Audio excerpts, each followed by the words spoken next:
There's a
and I started to share my screen. Can you guys see that?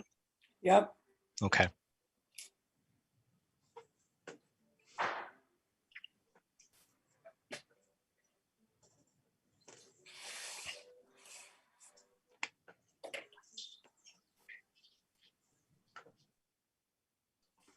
Thank you, Karen. Good evening, everybody, and welcome to the Westborough Master Plan Advisory Committee meeting of Monday, July 26, 2021. Pursuant to Chapter 20 of the Acts of 2021, this meeting will be conducted via remote session or remote means.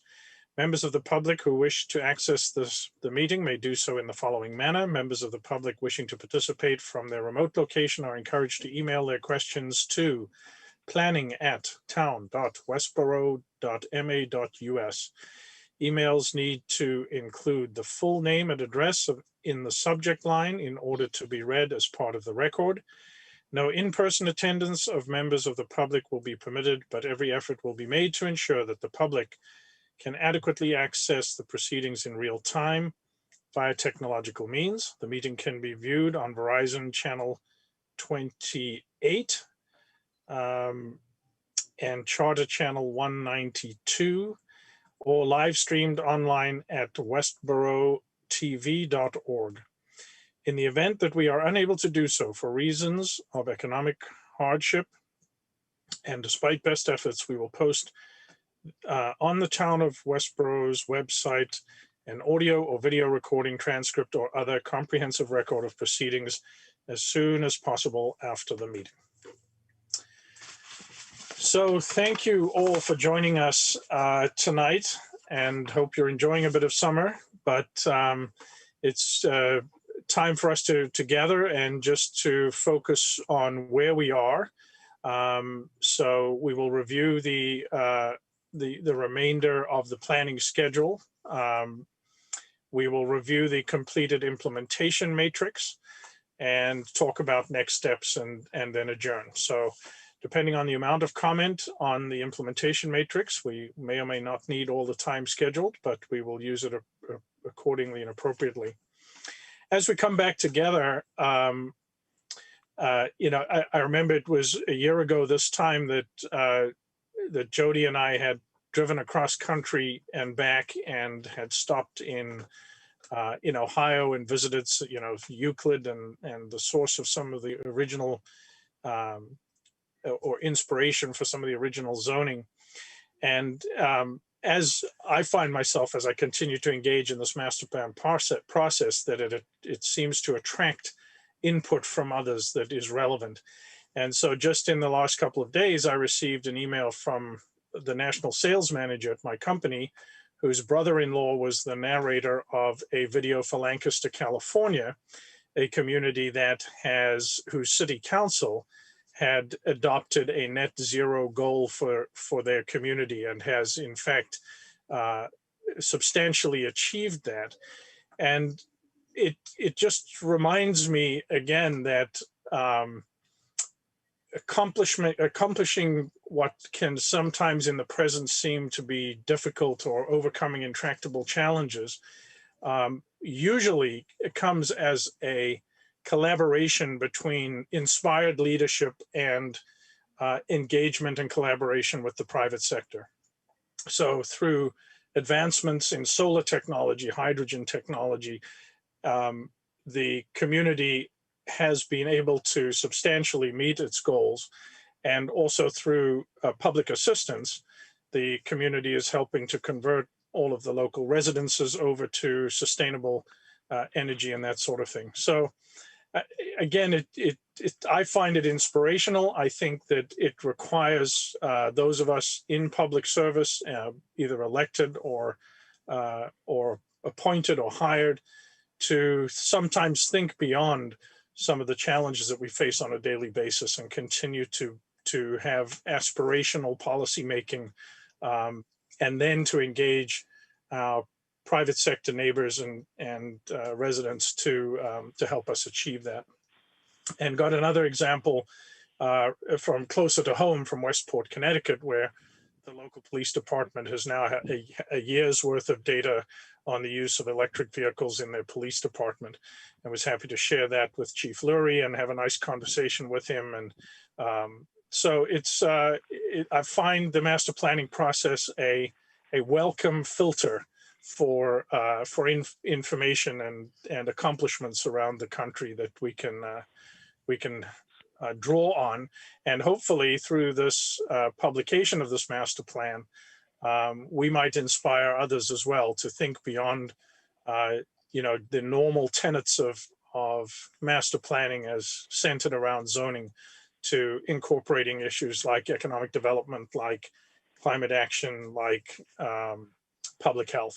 So thank you for all the work you've done. Thank you to all the department heads for reviewing the implementation matrix and sending in their comments. The work is worthwhile and necessary, and I'm sure it will pay off in the long term. So that said, I will turn the presentation over to Donnie, and Donnie will take us through the remainder of the schedule here. Thank you, Lester. And it feels like we haven't met in quite some time. So I'm really glad to see everybody on the phone today. And I'm glad that you're all able to make it this summer evening. It does seem like a nice, a bit hazy evening, but it's a nice evening. So thank you for joining the Zoom call. It has been a while, but we've been hard at work. All of us have been in developing this implementation matrix that we'll be presenting and discussing this evening. But right now, what I want to do is just give you an overview of the remaining schedule. So working backwards, the town does plan on taking the master plan to town meeting in October for acceptance at town meeting. Continuing to work backwards afterwards, we do plan on having a joint select board planning board meeting in September, on September 21st, prior to the October town meeting. That will be preceded by a public hearing on the final draft plan. That public hearing will be held on September 9th. That date allows us to have a public review period between August 23rd and September 17th of the final draft plan. And to get to that point, what we'll be doing this evening is finalizing the implementation matrix as far as we can get this evening, and then rolling that into a full draft plan that we'll present back to you on August 5th. And from August 5th to August 12th, we ask that you review the full draft plan and come back to us on a meeting on the night of August 12th to discuss and confirm the full draft plan. If there's any changes that need to be made, we'll make that between August 12th and August 23rd. What you have seen is the bulk of the master plan thus far. So the implementation matrix is the culmination of all the work that's been going into the planning process and the engagement process. So everything that we've done in terms of a baseline and existing conditions analysis, everything that we've heard from the public and all of the stakeholder outreach that you guys have been doing on your own, all of the conversations that you've been having as subcommittees, identifying issues and opportunities, reviewing the baseline, having conversations with department heads and committees and things of that nature. So you've seen most of the plan thus far. The only things that you haven't seen are the updates to the baseline and existing conditions analysis. So if you remember, we're approaching a 2-year period due to the COVID pandemic. So when we first developed the baseline and existing conditions chapters, some of the data is a bit outdated. So it seems to me a little bit silly to put a 2021 stamp on the cover and then put 2017 data in the body of the document. So what I'm doing now is just going through and making sure that I'm updating and everything is pretty much as up to date as possible, where it seems most relevant. In particular, the housing chapter and the economic development chapter. And the only other part that you haven't seen is some of the graphical components, along with chapter 1, which is sort of the planning process and engagement process description. So how have we undertaken the planning process? What did the engagement process look like? And for this particular plan, there's been a lot of robust public stakeholder engagement, both online and at the beginning of this process in person. And then that first chapter will also present that vision statement that we've confirmed earlier in the process as well. So look for that on August 5th. And Hazel, do you have your hand up? Did you want to? Yeah, I did. I just wanted to clarify something. When it's presented to the town, it's just for endorsement. It is the planning board that will actually accept the master plan, and that will be done after the town meeting. Adopt, right? The planning board will adopt it, but it'll just be endorsed by the town, not accepted by the town. It's just okay. Endorsed, I believe. All right, great. Thank you for that clarification. So what we do want to do now is just, the August 12th meeting is coming up. We have been going back and forth with COVID restrictions. So I think the leadership committee is proposing an in-person meeting on August 12th, but we did want to hold a poll to see how comfortable everybody is with being in person for the August 12th meeting. So we do have a poll. So if I'm going to activate it now. So would you prefer a virtual or in-person master plan advisory committee meeting to be held on August 12th? We have about 20 people in the room.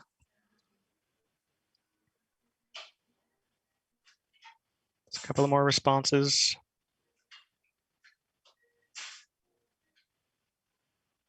Okay, so it looks like 65% in person and 35% virtual. All right, so shall we plan on a in-person event? And Hazel, do you still have your hand up, or is that? Oh, sorry. Yes, no, that's fine. I'll lower it. All right. So Lester and Hazel, do you want to confirm the in-person meeting? Could I make a comment? Sure. Can it be a hybrid? I won't be able to attend if it's in person only. So have we had a precedent or a situation in which we have done hybrid meetings? Is that a possibility? Yes, we did a selectmen's meeting hybrid. So we can do that. Yep. Well, then I would propose we do a hybrid meeting. I think it's going to be the last time that we meet as a advisory committee, I believe. So it would be nice to do it in person if people are comfortable doing so. If not, and they can attend virtually, then we accomplish both goals. Okay, great. So it's, Hazel, are you good with that? Yep, that's fine. and there is one request from Westborough TV. Could the meeting be held in Town Hall that evening? Subject to scheduling and availability, I don't see why not. Christy, do you have any thoughts on that? It's a Thursday, so it should be available. So we can just check on that, but I don't see why not. Okay. All right, so we're going to plan on a hybrid meeting on August 12th. We'll hold the 6:30 time. And Mark Silverberg just joined us. So Mark, the plan is to hold a hybrid meeting for the final Master Plan Advisory Committee meeting on August 12th, potentially at Town Hall. It'll be hybrid, both virtual and in person. All right, so now on to the implementation matrix. So let me share my other screen here, and I'll give you an overview of the process.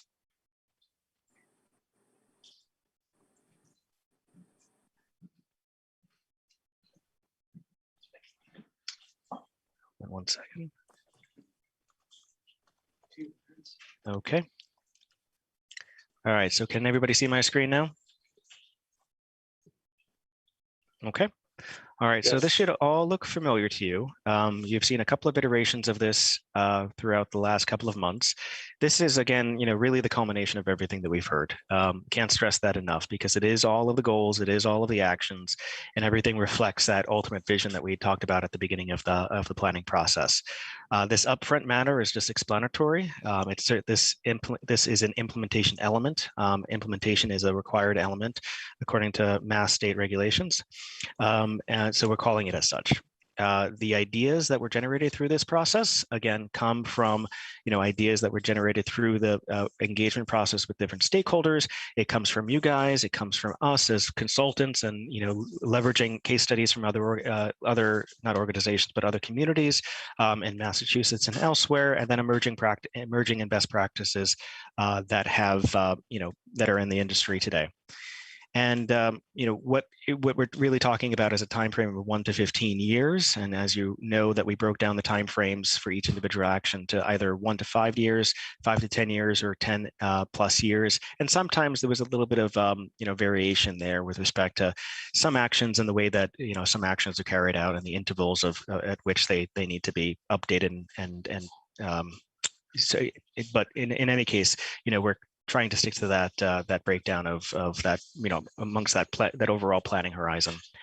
The following bullets just really, characterize and describe what the different columns are, related elements, what an action has in terms of its influence within other elements of the master plan, or how can other elements influence that particular action.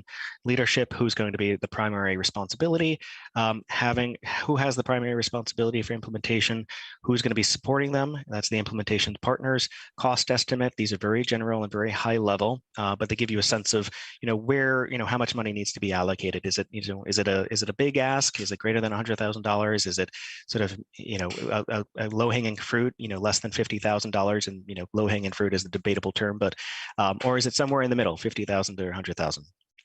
Time frame, again, those brackets 1 to 5, 5 to 10, and 10 to 15.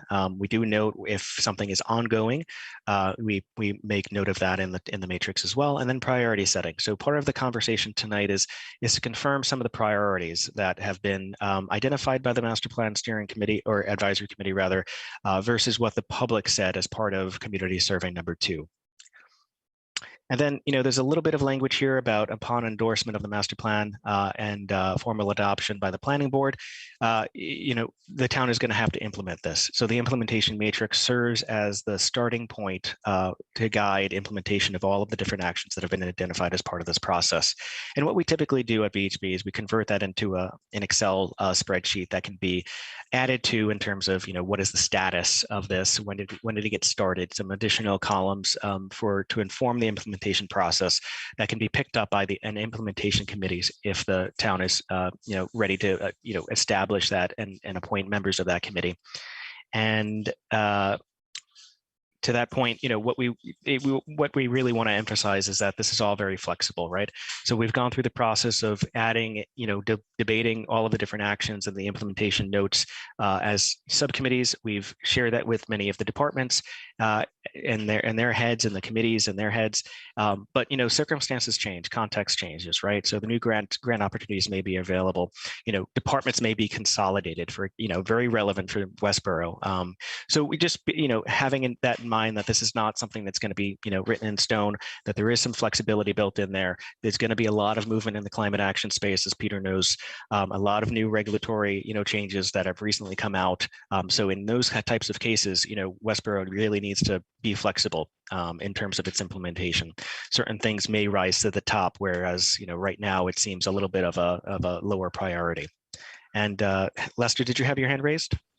Yep, I think it bears repeating. I know you're going through this quickly, but and it has been a long time since we met as an advisory committee, but that doesn't mean the work has not continued. And a lot of the work has fallen to VHB to do their job of reading carefully through the input from the public survey, that the last public survey that was done, and to do a fine hard read of that, and then to revisit that feedback against the implementation matrix and the recommendations of the subcommittee. So the folks that took the time, and there were many of them, and who put in considerable time into responding to the public survey, we thank them very much for that investment, and should have the assurance that their feedback was heard and was incorporated by VHB into the implementation matrix. So I think it's important that we get that on the record. Yeah, and it was definitely, Lester, thank you. And it was a double thanks, because the survey was a lengthy survey. So we appreciate everybody who took the time to complete it in full or in part. But it was an important survey to really establish the priorities for the community moving forward. Everything that's been identified is relevant, but certain things have risen to the top in terms of what's more important to the community than others. And additionally, another important note of thanks goes out to Christy and all of the department heads who over the last several weeks were given the task of giving this a hard read as well, from the standpoint of implementation, and providing their feedback, questions, clarifications. And again, it's not carved in stone. It's an important document, and it provides an implementation roadmap. But as Donnie has stressed, there is flexibility. But did want to extend our gratitude to all of the department heads who, despite their already busy schedules, put extra effort into providing feedback from their perspectives. Yes, and to that point, I am aware, Jim Robbins did tell me that perhaps a few more departments are going to be, and committees are going to be sharing their notes. So unfortunately, we don't have all of the comments from the department heads and the committees tonight to share with you, but we've incorporated what we did get to date, which was, it was still a robust set of comments. If anything does come back that's significant, we'll go back, we'll bring it back up on August 12th. So I don't think we can confirm the implementation matrix tonight as a final draft, but I think that we can, affirm that it's, substantially complete, 99% complete or so. So the process that I would like to carry out tonight is really, you guys received a implementation matrix with track changes, and there were track changes, all over the place. Certain departments wanted to be leaders or would rather be partners, or identified additional partners that would be engaged. And that was great. That was fantastic. We added them all.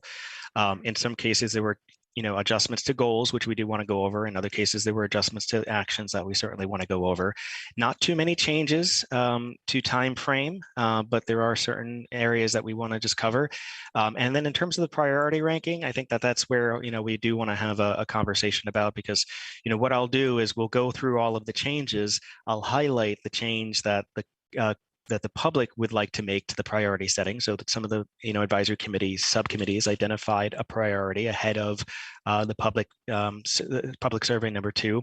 Public came back and responded. So for example, they would like this first action to be moderate, or they felt it was a moderate priority instead of a high. And the land use subcommittee came back and said it was perhaps a high.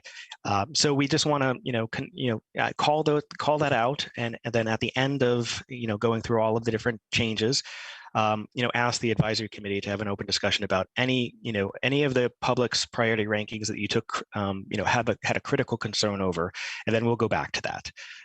So again, we'll go element by element, topic by topic. I'll call attention to all of the public priority ranking preferences, and then at the end of that particular topic, then we'll again ask if there's any question or concern or critical thoughts about do we really want to take the public's priority and change what's already written down in the matrix.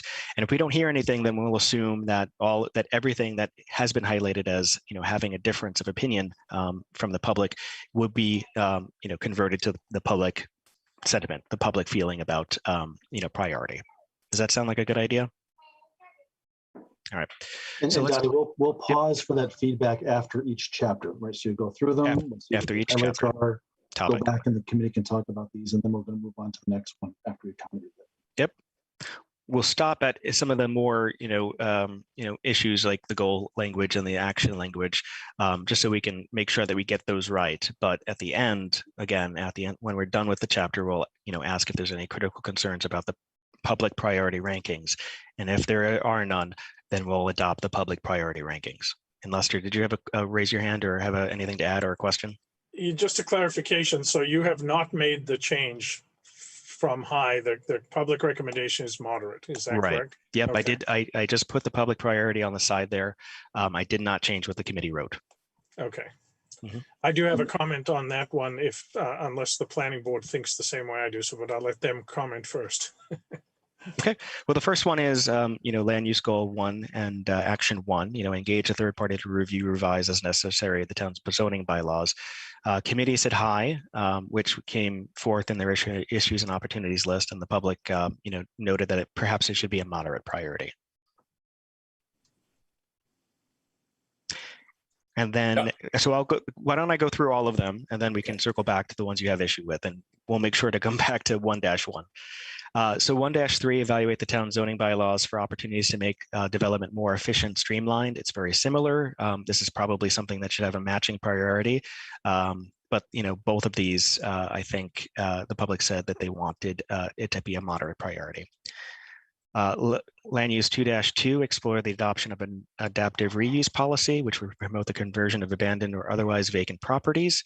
The public wanted it to be a high. Subcommittee thought it was a moderate priority. 2-4, in coordination with TC, that's transportation and circulation. Goal 2, action 1, prepare community visions and redevelopment strategies for routes 9, 135, and 30. And the public wanted it to be moderate, and the subcommittee said it was high. Donnie, question for you on when you say the public, was there a consensus of agreement, or was it one individual who made these change recommendations? Did you use any kind of weighting? Is it multiple responses? Well, there wasn't. It was a factor of multiple responses. We didn't weight anything. If you recall, the public survey number 2 was, what is your priority ranking for these individual actions? And then what we ended up doing is just totaling them and kind of summing across the board and bracketing sort of the numbers of, this, high received a certain number of votes, moderate received a certain number of votes, and then low received, the remaining. That makes sense. Okay, thank you. Yep. And land use goal number 3, there was a question by Zachary from the EDC. Don't we already have a downtown overlay? How is this different? So his question was, we already have the town already has a downtown overlay district. It also has a downtown business district. What would the downtown village overlay district do? And my response was just that there is an existing overlay. The proposed village overlay would solidify the boundaries a little bit more, clean up the multiple zoning districts that are underneath. There are multiple zoning districts, but both base and overlay within that particular area. There's a little bit more exploratory exploration that needs to go into the identification of a downtown village overlay district. But in its name, there is some, implications that, you do want to have a village type feel. So, it's not, something that is set in stone and what that village overlay district is. But on the master plan website, we did put up, the proposed discussion of a village overlay district. So if you want to see any more information on that, I don't know if Lester or anybody else on the land use subcommittee wanted to add to that conversation. But Zachary did question, don't we have a downtown overlay district? Why do we need a downtown village overlay district? Donnie, I can certainly comment on that. I mean, I think you put it correctly. I think a bit of it was cleanup in that, particularly the overlap. We've talked about this, these overlapping, but even some lots have both. And so we're working on, cleaning that up as well. So it may be that it replaces the other with some clarification and such. I mean, I think that would be part of the work. Mm-hmm. Should that go into, or is that too specific, would you say, into the wording of the action? I don't know if Mark Silverberg, I don't know if you have any thoughts on that, Mark. Well, I mean, my initial thought on it was, the downtown planning overlay now is a special permit. And I think we're probably looking more at a by right district for village, or some type of village overlay. So, as far as, I'm not really clear what you were asking. There, so just repeat that. Yeah, so it does sound like there's a bit of exploration that needs to happen, but the downtown village overlay district is a proposal on the table that would solidify the community's vision as the action pretty much states. I think the proponents of the village concept, I don't recall there being any by right recommendation in that. I may be wrong on that. It might require a closer read, but perhaps you need to change the word establishing to incorporate. Exploring? Well, we already have redefining or clarifying the existing downtown planning overlay zoning to incorporate the tenets of a downtown village overlay district. Because if you read the proponents, I think the proponents have a number of interesting concepts and ideas for this, what this village overlay is that's different from what we have now. So I think it is an exploration and reworking of existing zoning to incorporate more of the village concept. So I think this is an exploratory thing. Existing downtown overlay. I'm sorry, I didn't mean to interrupt. Go ahead. Go ahead. No, I think the existing overlay was more to encourage mixed use development along the main streets, and I'm thinking the village overlay might be less about that and more about maintaining a historic feel in the neighborhoods of the downtown. And I'm not. I think it incorporates both elements. Anyway, we don't want to debate this whole thing tonight. Let's just word it broadly enough that it can be explored and properly defined. Okay. So what I changed it to is evaluate the potential of clarifying, or should it just be clarify? Clarify and modify, or it's not really modify, it is clarify. And I think that, essentially it's the clarification that we're looking for, because the problem is the way the zoning code is presently set up, there are a lot of overlapping pieces. And one of the whole points in working with a redefined zoning code is to make it easier for people to use the zoning code and to comply with the restrictions within it. this is one of the whole problems with the zoning code, is that it's been done piecemeal so that you've got various districts, one on top of the other. So by clarifying and I guess redefining is correct. Could you clarify and redefine? It may be modifications necessary though, Hazel. I don't know that the existing overlay is exactly what the town will want a village overlay to be. So I think we will have to modify the overlay. So No, clarify and I'm modify. not saying that we don't. I'm just saying that it really, it's a very confusing zoning code the way it's set up. And so I think the whole point was to really try to make it easier for people to use, or for the planning board to use, as well as the department. So I guess the wording there looks all right. All right, so the new wording is clarify and modify as necessary the existing downtown planning overlay to incorporate the concepts of the proposed downtown village overlay district to solidify the community's vision for the downtown area and work to eliminate an inconsistent development pattern. And then okay, good. So the preference of the public was to make that a moderate priority as opposed to a high priority. So if you take issue with that or have a critical comment about that, let's circle back to that once the land use, once we go through the land use chapter. So the next comment was again from Zach. Actually, no, I think this was from Public Works. They just identified, instead of work with the Department of Public Works to update, just update the town's comprehensive wastewater management plan, which was a fairly minor change. Public priority was moderate versus the subcommittee's preference for it to be high. Anybody take an issue with the wording, the rewording of this particular action 3-2? No issue with the rewording, but I would have an issue with changing it from high to moderate, because the current wastewater management plan currently prevents us from multifamily residential development at all. Yeah, Alan, we're going to wait on those. Yeah, I think we're going to go through and then go back to the comments. Okay. So 3-3, the public priority ranking was moderate instead of high. That action is explore the use of incentives to promote or to promote policies. I think we lost a word there. Explore the use of incentives to promote policies to require active ground floor uses for tenant spaces fronting public rights of way within the downtown area.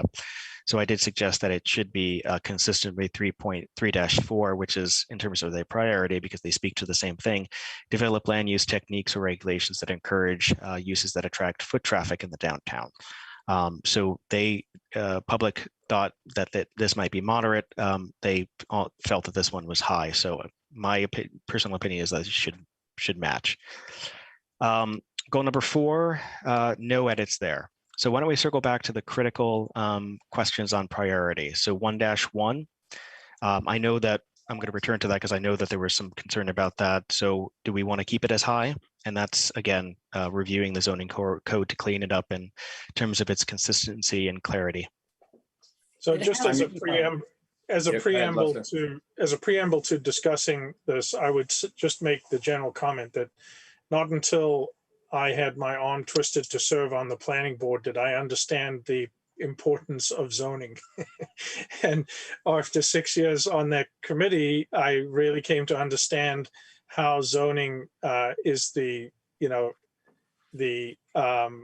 underpinning of any action that is taken in town, and where the overarching thematic preferences of the community are towards a more vibrant mixed use downtown, et cetera, that, probably absent the understanding of how critical these are to achieving the bigger goals, somebody in the public might vote them as moderate. But if we intend to achieve any of our bigger, broader goals, they should all remain as defined by the implementation leadership here, and therefore remain high. So that would be my opinion, but I want that context in the background there as well. Yeah, and Amber put into the chat that she agrees that I believe, Amber, you're just speaking to the first goal, the actions in the first goal, that keeping these high is a priority for the community. I mean, as being on the committee, I mean, I would echo what Lester said. I think that it's the underpinning for so many other things in the entire master plan to at least clarify where we stand and get recommendations, you know, because now that in the future there may be changes, but I think the idea of clarifying where we're starting from in a better fashion is pretty high priority before you get into many of these others. That was our thought for making it high. Okay. Does anybody dissent and feel like they should be moderate? It sounds like we're building to a consensus to keep them high. I don't think you can have the changes without changing the zoning code for every one of these. So consequently, I think they all need to be high because they're all going to influence each other. So this is Nathan Walsh. I think that what Lester was saying about land use 1.1 is absolutely accurate. I'm not sure that that necessarily applies to 1.3 or 2.2 though. So 1.3 is evaluate the town zoning bylaws. Yeah, I agree with that comment.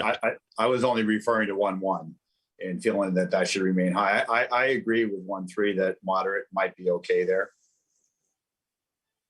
I mean, honestly, I think building and other committees have gone an awful long way with economic development in the last 3 years to do that already. Okay. I 100% agree with you there, Jim. I feel like our process is pretty streamlined. The conversion of site plan review authority to the planning board, I think the group meetings, department meetings that people can come into, those things are all, I think, have been terrific. So I'm okay with that moderate. Great. I don't know what the vision is there. So let's, so it sounds like we're going to change or keep 1.1 to high and then change 1.3 to moderate. Did anybody have any other comments on any of the other priority changes? I'm fine with high on 2.2 if that's the way the community feels about it. I think we were up in the air as to that, but so I have no problem with that. Again, I've been on the committee. If that was the feedback that you got, people must feel strongly about it. Okay. So the default is going to be that we're going to be, reverting to the public priority ranking preference. So if there's a comment that, you think that the public is in some way not seeing the full picture and it needs to be, it needs to stay the way it currently is in the matrix, then please share your comment. But if there's no changes, then we should just leave it as is, and we'll assume that we're changing it to the public priority ranking. Yeah, going back up to that first one, my inclination is on 2.2. 2.2. That's moderate. I look on that as being further down the road than some of the other things. So Hazel, if you had a broad public feeling about otherwise, how do you feel? How broad is the public feeling? I mean, I think we have to look at this logically also. I mean, Donnie, is it 3 comments or is it 40? We're talking about 3 people, or right. That's so it's just it's just a tally of total votes that everybody was asked. Is this a high or moderate or low priority? So on average, this particular one got more of a moderate response or a high response rather. And the total participation in the survey was what? I think it was in the 150s, if I recall. A lot. Yeah. So do you feel this should stay moderate, or does anybody have a strong preference? I don't care. I'm just trying to think about, I'm looking at all the other things that are, I think, more important to be high than this. So that's, I will say to Hazel's comment, part of our choosing these is there's a lot to do here. Yep. And so there was certainly thought given to, okay, you can't do it all in the first 1 to 5 years. But again, if the town has to adopt it and they feel strongly about things, we do have to consider that. All right. So does the time frame need to change? Because I've heard from both Jim and Hazel that this is for a further outlook. So right now it's 1 to 5 years. Yeah, the only comment I can make to that is that if in fact the inventory of abandoned or otherwise vacant properties in town is suffering demolition by neglect, if you wait 5 years to do the work of preserving those, you won't have anything left to preserve.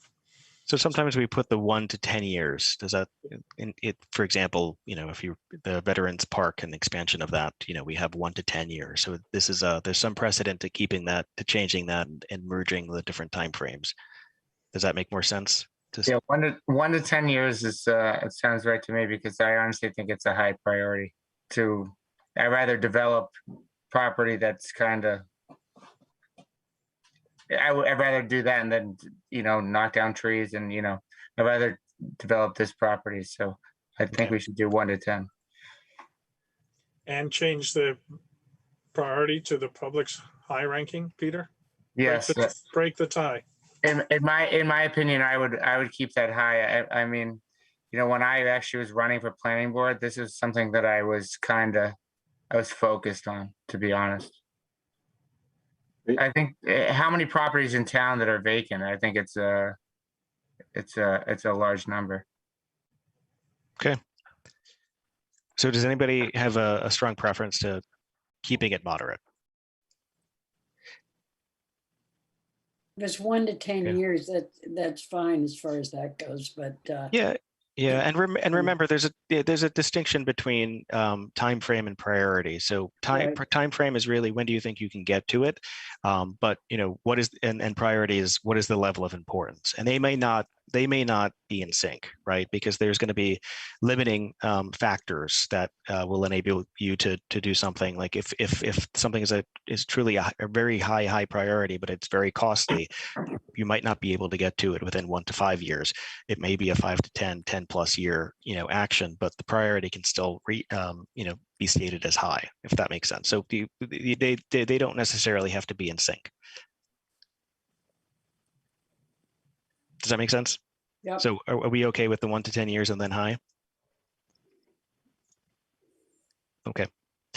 All right. Any other actions under land use that you had a thought about in terms of your? Can you scroll down, Donnie? Yep. So change 2.4 to moderate. Yep. I'm fine with that. Okay. I do think that where was did we already comment on the sewer plan or the wastewater treatment plan? Yes, this was, yep. So I don't think you can change that to moderate because, to Alan's comment, because you can't do anything else without that fixed. Okay. Well, I should say you can't do many other things if that isn't fixed. So what's the point of doing the other things? Okay. I think that has to be a very high priority. I agree with that. All right. Can I, I wasn't on this subcommittee and I didn't get a chance to review this section, so I apologize. But one thing I'm not really seeing is something that would address the need for the town to establish with the recent changes to 40A, the town really needs to establish a multifamily zone that will meet those requirements for MBTA communities, and or else we'll lose the opportunity for grant funding. Mark, I think that came under housing. that's under housing. It is, okay. Yeah, that's why we didn't do it, because it was under housing. Good. Yep. And is that priority high? I can't remember. We'll get to it though. Yeah, we should be getting to it. Yep. I mean, it seems like that you're trying to say that this item needs to be high because of other items, but if the other items aren't high, then this doesn't necessarily need to be high. If the public is saying that this is only a moderate goal, is it because they feel that increasing the high density housing in the downtown is only a moderate goal? Well, I mean, that's possible. Yep. I mean, that's possible, but some of those other related goals around downtown revitalization are high. The other thing is the wastewater management plan is a multi-step, and Chris can probably chime in better on this. It's a multi-step, potentially multi-year process that the town has started, and so we can work on all the high priority zoning changes and do all those things, but then if we don't have wastewater allocation, we'll actually never be able to use it. Well, it could affect affordable housing too. I mean, depending on where you have an opportunity to do affordable housing, you can't do it if you don't have wastewater capacity. So I think it affects a lot of areas. It's the number one Right, I'm just saying that it seems like we should be looking at deciding the priorities of those other ones first, and then we can set the priority of this to match. Well, I would argue that this is a higher priority than those because you can't, nothing will come of those other initiatives. If the other things aren't important to people, should this be? But I thought they were, but we could look at that, Nathan. Yeah. Well, this one's mandated by the DEP regardless. So even if we weren't going to do whatever those other goals are, our actions, we'd still have to do this. And it's already started the process. So okay. I think it's high. All right, and 3-3, the incentives to promote active ground floor retail. So the public had no comment on, the related action of 3-4, but they did think that 3-3 was supposed to should be moderate. Again, I think that they should be in sync because they're speaking to the same concern. But does anybody have any thought about that? No, I agree. I think they should be the same. Okay. All right, so that's land use. Did anybody have any other critical comments on land use before we move on to housing? Okay. Housing. So the only change on at least on this page is, the time frame of the housing production plan. So housing production plans really should be updated every 5 years. So this was just added for clarification that, it's 1 to 5 years, but, every 5 years thereafter. Number 1-5, there was a little bit of a change here. There was a comment from the Housing Trust. They suggested a specific language change, but that language change, when looking back at their mission statement, was their mission statement by and large. So instead of having it read as their mission statement, I made it read more like an action. So provide for the creation and preservation of affordable housing units in Westborough for the benefit of low and moderate income households with a focus on the downtown and other walkable areas. The idea here was create diverse, lower cost housing in the downtown and in similar walkable areas. To me, it kind of still reads like a goal and not so much as an action. But, I pose it to the advisory committee to say, does this make sense?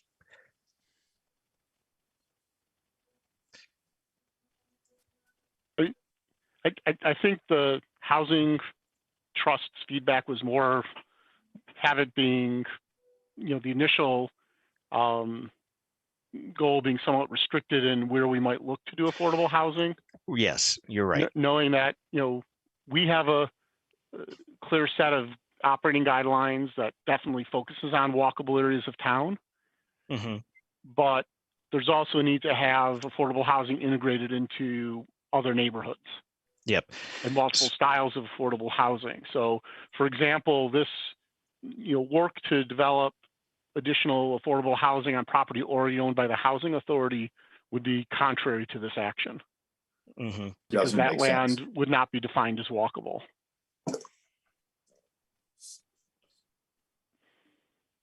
Any other thoughts?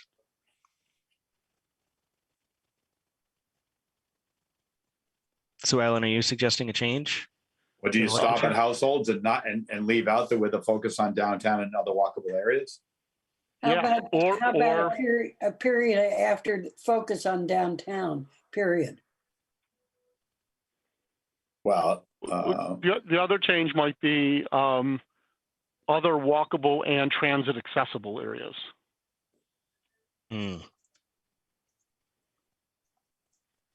Because that, that opens up, a broader diversity of areas in town and would allow us to move faster. Okay. Anybody disagree with the changes? It's the transit accessible that bothers me, only because we're not a community that has public transportation like we've got these new buses we have a little bit, but I think this gives you the impression that we have public transportation, like buses that run Well, regularly. So Hazel, I would actually argue that the current VIA service is a much more effective form of public transit than fixed bus route, because it provides point to point and is able to cover, 90+% of the residents, whereas the fixed bus route service was strictly the Route 9 corridor for part of the day and the Route 30 corridor for part of the day. I just would like it more general. An argument, Alan, though, the 90% of the town is transit accessible. So why don't we just take out the downtown accessible and leave it, create more low income and Moderate income households, period. Period. Okay, that's fine. Okay. Yeah. Thank you. Okay. So I think we're good on 1-5. 2-1, there was a public. Okay, so this was my suggesting changing it to high only because the CPA has been mentioned a number of different times and it relates to a number of different goals. For the housing subcommittee, you felt it was a moderate priority. Is it? How does the rest of the advisory committee feel on this priority setting? I'd be glad to see it high now that we're actually working on it. Okay. I think the committee is going to bring this forward in some fashion in the next 1 to 5 years. It's not going to, whether it's moderate or high, I don't think we're going to wait 5 years to. Mark, we can hardly hear you. I said, I don't think we're going to make a recommendation. We're not going to wait 5 years to make a recommendation on the CPA to the Board of Selectmen. That's going to be done in the next year. Okay. Timing is ongoing. Yeah, but regardless of timing, does the community feel and does the advisory committee feel that this is a high priority, that the town needs to adopt a CPA to support other actions? Aye. Okay. Yes. Housing was pretty clean across the board. I think that was it for housing. Did anybody have any critical comments on housing?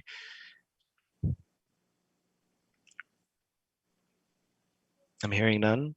Actually, sorry, having trouble finding the unmute button. There are a number of initiatives where you included the Westborough Housing Authority that don't fit with the structure, mission, or current operations of the Housing Authority. Okay. So, for example, getting involved in financial or other incentives. Our Housing Authority is established as a landlord and operator of affordable housing. They could, by statute, they could be involved in construction. But they haven't built new units in over 55 years. Okay, so there aren't too many that the Housing Authority are involved in. So why don't we just quickly, and Alan, I'm assuming are you on the authority, or do you have? No, I'm on the select board in the Affordable Housing Trust. Oh, okay. All right. So revise the town zoning bylaw to allow expanded allowance of non-single family residential. Would they be involved or a partner in that?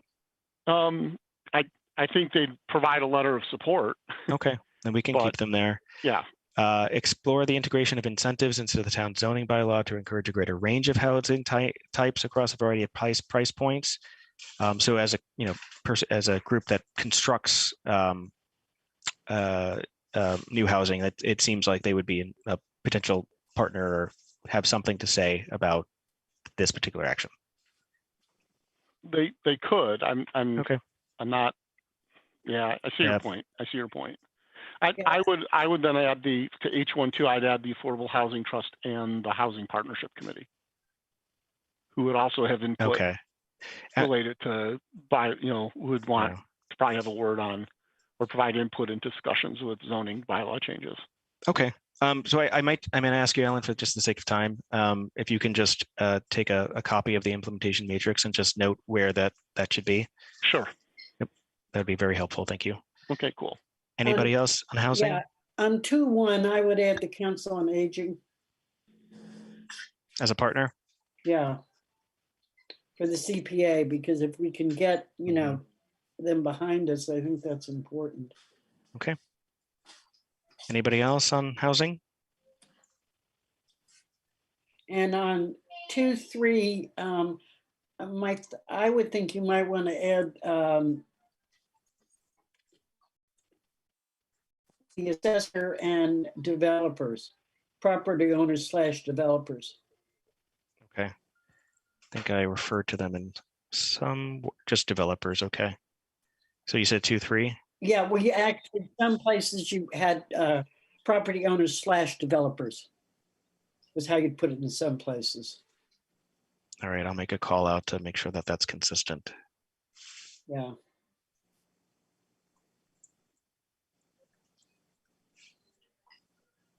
Okay. And I would also add property owners and developers to 2.5.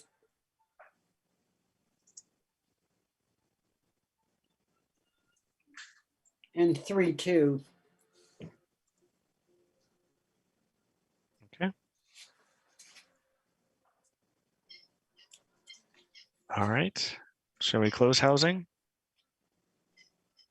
Donnie, could you just show me where that section on 40A and developing multifamily housing and where that is? I may have missed I don't it. know if there's a specific call out, so Mark, to 40A, but there's, multiple references. So it would be, I think it would be under goal number 1, related to the housing stock, right? So, making sure the housing production plan is up to date, expand allowance of non-single family residential. H16, we could add 40A. It's explore initiatives. Okay. Such as 40A and 40R. We say the housing choice initiative, which is 40A, so we just don't call it out by name. Yeah, okay. So, Alan, that priority is moderate, and I think it kind of de-emphasizes the importance of the town, of the need for the town to comply with 40A. In the next probably year and a half, we're going to have to enact some zoning changes, or we're not going to be eligible for grants. And I think that's a pretty important. I think it may even deserve its own bullet. But then I would say, make it, have H16 would explore initiatives such as 40R and the housing choice initiative in parens 40A, and change the priority to high. Okay, just as it is now. That's solution. Yeah, I think that addresses Mark's concern if he's comfortable with that. So this is Nathan from the Board of Health. If it turns out that any of these increase the amount of multifamily dwellings, and it falls on the Board of Health to do housing inspections, then the Board of Health may need to be listed as a partner on some of these items. I think that's a far-reaching comment, Nate. So we may have, is that, would they be a partner in the, development of the housing, or would they be a follow-on partner? I'm trying to mark the distinction of, actualizing the implementation versus, operationally, regulations. Yeah, once it's set up and once it's enacted and once it's, come to fruition. Yeah, I think that right now the Board of Health does not do a lot of housing inspections. And so if this is kind of changing the number of units that might need housing inspections, then it's going to impact our board, maybe not while you're developing the rules, but getting impact or, insight from our board could be helpful as we develop the regulations. Okay.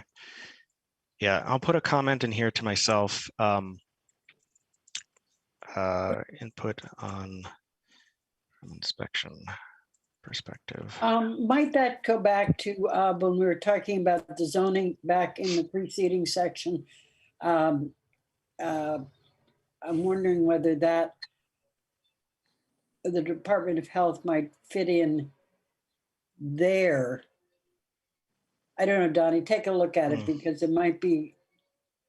So with respect to, and I do have to apologize. I think the Board of Health has been dealing with a lot lately. We've had one of our 3 board members step down. We have lost our director, and we did actually hire a new director, and we did get our a 3rd board member, but our director doesn't start till the end of August. So there's been a lot of stuff that we've been handling with shorthanded. So I apologize if I haven't read through all of these documents in the way that I probably should have.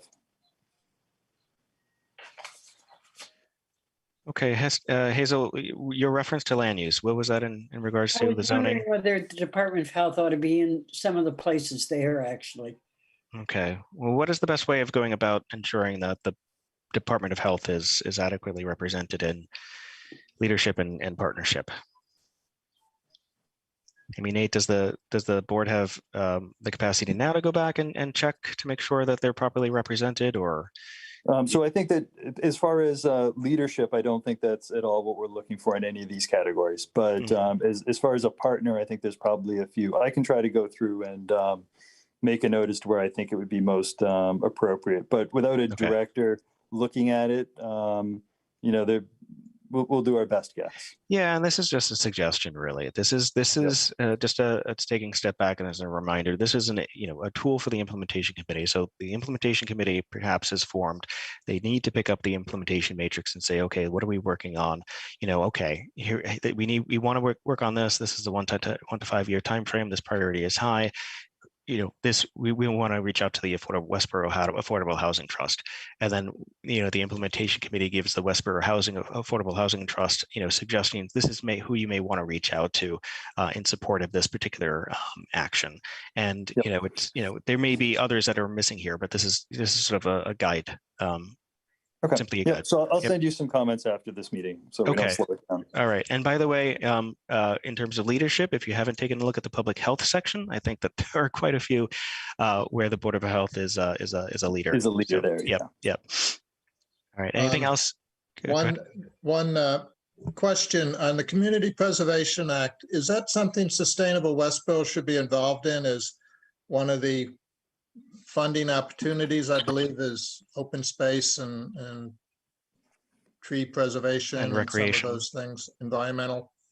Is that true? I don't really understand the Community Preservation Act. I don't think that. No, that's not something Community Preservation Act can cover. I don't know that Jen's here. She's the one that would know on that. Okay, I'll pass. It's recreation, open space, and affordable housing are the three sort of buckets. Yeah, and historic preservation. Yep. Okay. Yeah, just as there was a recent, like just last week, there was a change that allowed CPA to be used for something else, and I'll have to look in my emails to see what that was, but I don't know if it was environmental initiatives. Is anyone else familiar with that? No. Okay. Mark, we can really hardly hear you. I switched microphones. I've got my earbuds on. It's still not working. So let me see if I can change it. What Mark said is that he believes that there might have been a recent change to the CPA law that allows CPA funds to be used for purposes other than historic preservation, open space and recreation, and agricultural preservation. Sorry, I'm thinking of chapter 61. I was mixing my, I'm mixing them, affordable housing. We can check on that. And I think Mark mentioned there was something to do with environmental as part of that potential change, which I'm not aware of either, but we can check on that. Yep. Okay. All right. So are we good with housing now? Okay. All right, economic development. So there were a few comments from the Economic Development Committee. I think they were very helpful, but they did require some adjustments to the goals, one goal, if not two goals, and several actions. So I do want to get through them. The first one is, again from Zachary, is this branding campaign for the town more broadly or for the EDC specifically? If for the town, what's the objective? Are we attracting businesses, tourists, new residents, or some combination of these? Implementation leader could be different depending on the goal of a campaign. Just general high level comment about that is, any branding campaign that comes out of this is really to be decided. It's not, necessarily to be defined in this master plan, but really, understanding what is going to be working best from a marketing standpoint is, I think, in order. But what he also said is there is a Why Westborough video that's going on. So I just made some adjustments to this particular action, adding on to it to say that ensure the branding campaign is in alignment with the Economic Development Committee's Why Westborough video series and ongoing efforts to update the town's seal. So I know that there is an existing effort to update the town seal as well for historical references and sensitivities. So, these I would say instead of update, I would say study, because their update gives they're setting up a committee which is going to study this. So whether or not it'll be updated, we have no way of knowing. So to efforts to study the town seal, Yeah. to study a Review. revision to the town seal, or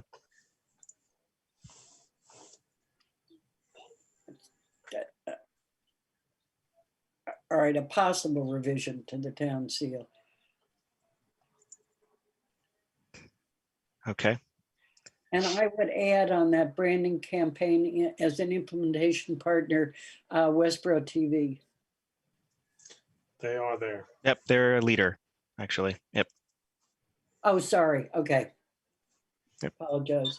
I think just a quick comment in answer to Zach's question. It's the development of, but if you just expand Zach's question again, Donnie, whether we should be looking at this messaging holistically, because whether we're attracting businesses, tourists, new resident, or some combination of these, they all ultimately impact economic development. And the Economic Development Committee's goals of both attracting and retaining commercial tenants, as well as aiding and assisting the retail and downtown businesses, are in sync with the branding of Westborough as a place to be, whether you're in any of those categories. So I don't think we're at odds there. I just think that that should be defined as the plan is, as the campaign is developed. Yeah. And by the way, there was a couple of actions that have already been implemented as part of this or in process. The EDC coordinator has been hired during the master plan process, and the EDC has started to become a model for providing resources to local businesses, including subsidies for signage, business owner toolkits, rent subsidies. That's already been initiated as part of this master plan process, or during this master plan process, I should say. And it's my feeling that those should not be removed from the plan. They should be updated that way. And it applies to some of the comments made later in public facilities as well. There's a good reason to leave them in the master plan, and I can comment on more when they show up in public facilities. Yeah, and I think it's just it shows well that the town is already sort of motivated to make the changes that are necessary to achieve the vision, and it shows well that the community is already getting started really on the implementation of some of these measures, whether or not they were already identified or identified as part of this master plan. I think it shows very well on the part of the town. Agreed. Let's see, Zachary also had a comment on what kind of events. We will need to include implementation partners who are the movers and shakers of community events in Westborough. So I think some of his additional comments, only events pertaining to businesses or events more broadly. How does the EDC become aware of community events? The action itself is enhance the online presence and marketing campaigns to better promote events, generally speaking. Ensure town resources are monitored closely and updated regularly, such as the town website and electronic billboard. Really, it doesn't necessarily have to be limited to EDC events. I think this is more of a bring folks out of their homes and bring folks out of Westborough to Westborough, and these are the events that support economic development more broadly. That should be billboards, plural. Yep, there you go. And in terms of the implementation partners, there's already a long list here. I think that it doesn't have to be fully comprehensive. So if there are community groups, or if there are partners of the development of the individual events that take place, some of these are listed here, but certainly not all of them. But there are some movers and shakers, to his point, that will be identified as part of the process. And to that point, would information technology know those movers and shakers? Should there be an implementation leader to support information technology that would be better equipped to identify those events and those partners? I would propose Economic Development Committee perhaps should be there as an implementation leader, and school department seems to me absent in the implementation partners. Amber, can you comment on that? A lot of the events take place there.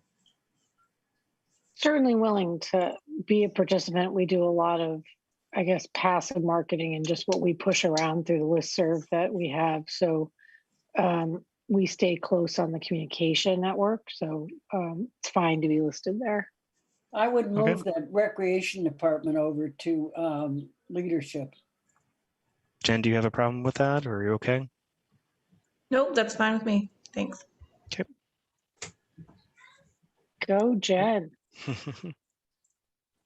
All right, so that's 1.1-4. No changes for the rest of goal number 1. Goal number 2, continue to recruit prospective employers that draw on Westborough's existing strengths. I think I added that myself. In healthcare, advanced manufacturing, and education. And Zachary's point was, are these the industries that we want to be focusing on, in the future, in the 5 to 10, 10 to 15, which I think is a very good comment on his part. So I added, as well as in trending market sectors suitable for growth in the town. And he mentioned a couple of them: information technology, life sciences, e-commerce. Does anybody take issue with the additions that were made to this particular action? It's a little bit more forward thinking. All right. And then I will note that the public priority ranking for this was moderate versus high. So if anybody takes issue with that, we can circle back. 2-4, the public priority ranking was moderate. Subcommittee said it was high. This is a through zoning and or development incentives, position limited land in key areas for future office expansion. And then let's see, for 2-5, Zach mentioned I would recommend breaking this out into 2 separate actions. They're related but different. So I did break them out. 2-5 is explore the potential to introduce additional food and entertainment amenities near employment cores to attract talented workforce. And then 2-6 is recruit more health-forward businesses, focused on enhancing community health and wellness, support and incentivize businesses offering healthier food and beverage options. Donnie, is there anywhere that talks about the town website? For either one of these actions, or? Well, going back when we're talking about information aspect, that's something, certainly I hear from 90% of the people I talk to that, they can't find anything on the town website, and that, that should be a place that people should be going to get information about things that are going on in town. Yeah, we don't have an action. I mean, this action doesn't speak to things that are currently there. It only speaks to, adding additional. Well, I maybe think that's the fact. Adding additional to the town website. I mean, adding it into the town website. That's a good point. Yeah. So I could put information technology as a partner on both of these if you think that's appropriate. Okay. I think that you would have to actually put the select board on there, because we've considered that in the past, adding things that are not, town board and committee or department generated, and sort of the difficulties or sensitivities with potentially becoming more of a community bulletin board. So for the website specifically, Christy, yes. Getting things, okay. All right, so let's.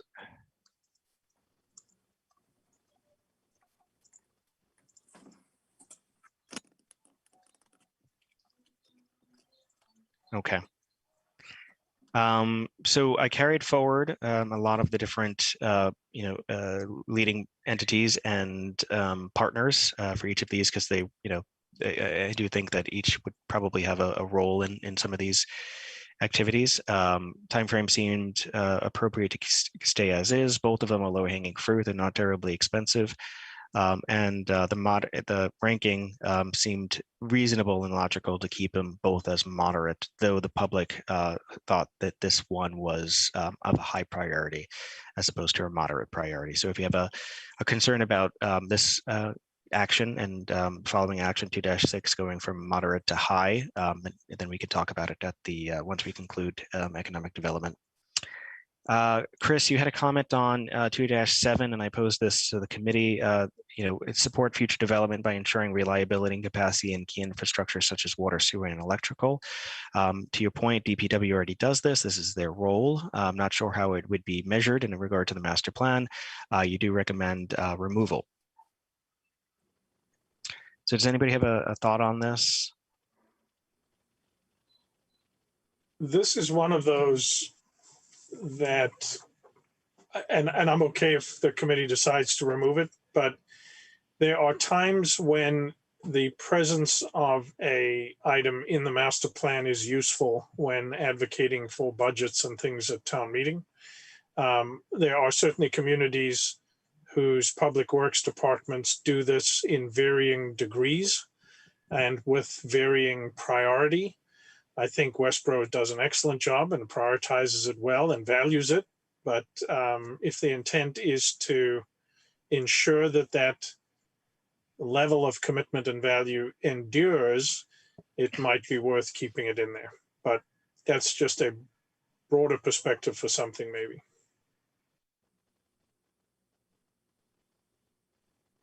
I would just echo what Lester said. It's pretty common in master plans that it's basically say continue doing a good thing and providing those critical services and those needs so that it's on your radar screen as well. So while it might be covered, you're saying that you want to continue to support those needs or address those needs.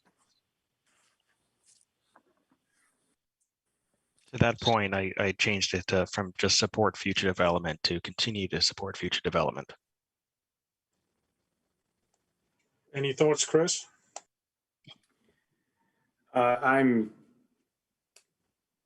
fine leaving it in there. I guess my broader point is that there are a lot of actions in this plan, and at some point we're actually gonna have to do something with these actions, and someone's gonna have to manage all these actions. And so if there are any in there that don't need to be there because they're already done somewhere else, then that just saves 5 minutes in a meeting during an update, or, it was more about efficiency than, to your point, Lester, that's a great point. I mean, I do appreciate that it's in this document and it would help to justify some of the things we try to do, but it was more about just making it more, reducing the volume of tasks in this document so that we can actually get after the stuff we really need to be doing. But I'm fine leaving it in there.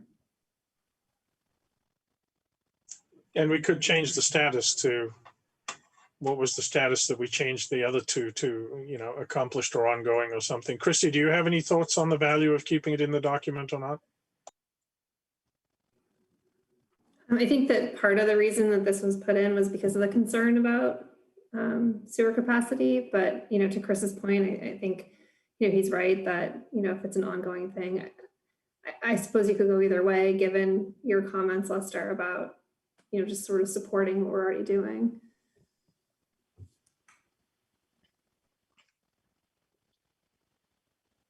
All right. So, I mean, it sounds like it's reasonable to keep it in and just change it to continue to support. So it's, are we doing it? Yes, we're still doing it. Check mark. Does anybody have a strong? Johnny, I think Viggy has his hand up. Oh, well, go ahead. Oh yeah, I just wanted to say something on a previous on 2.5 and 2.6, so we can come back to that if we're discussing this. Okay. Does anybody have any strong feeling that 2-7 should be removed? All right. We'll mark this as resolved. And Viggy, if you want to talk to 2.5 and 2-6.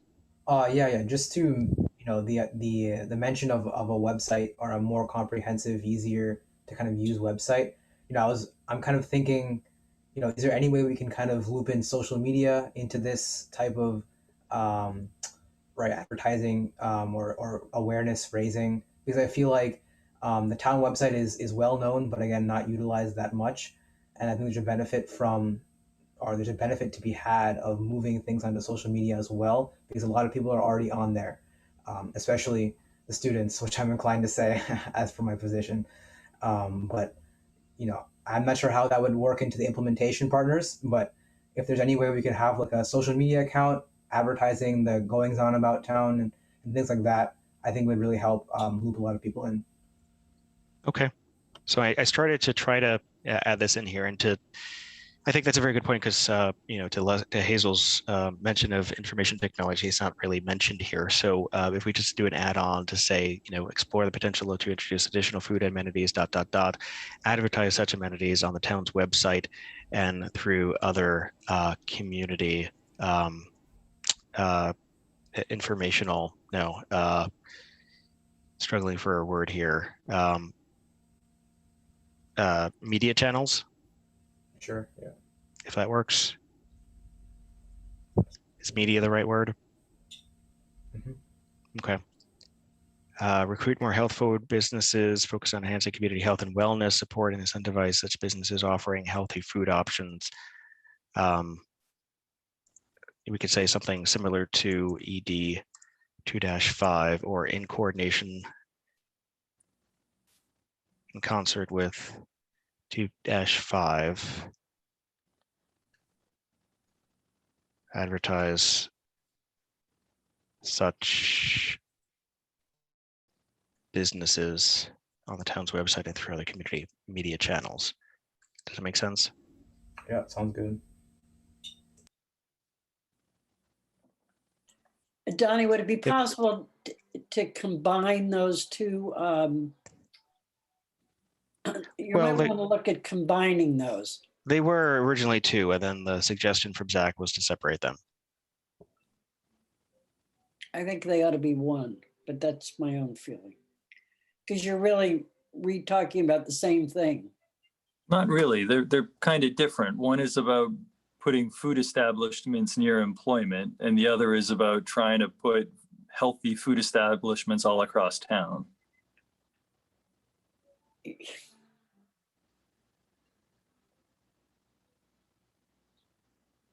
I agree with Hazel. I think you're splitting hairs on that one. Because the goal is the same.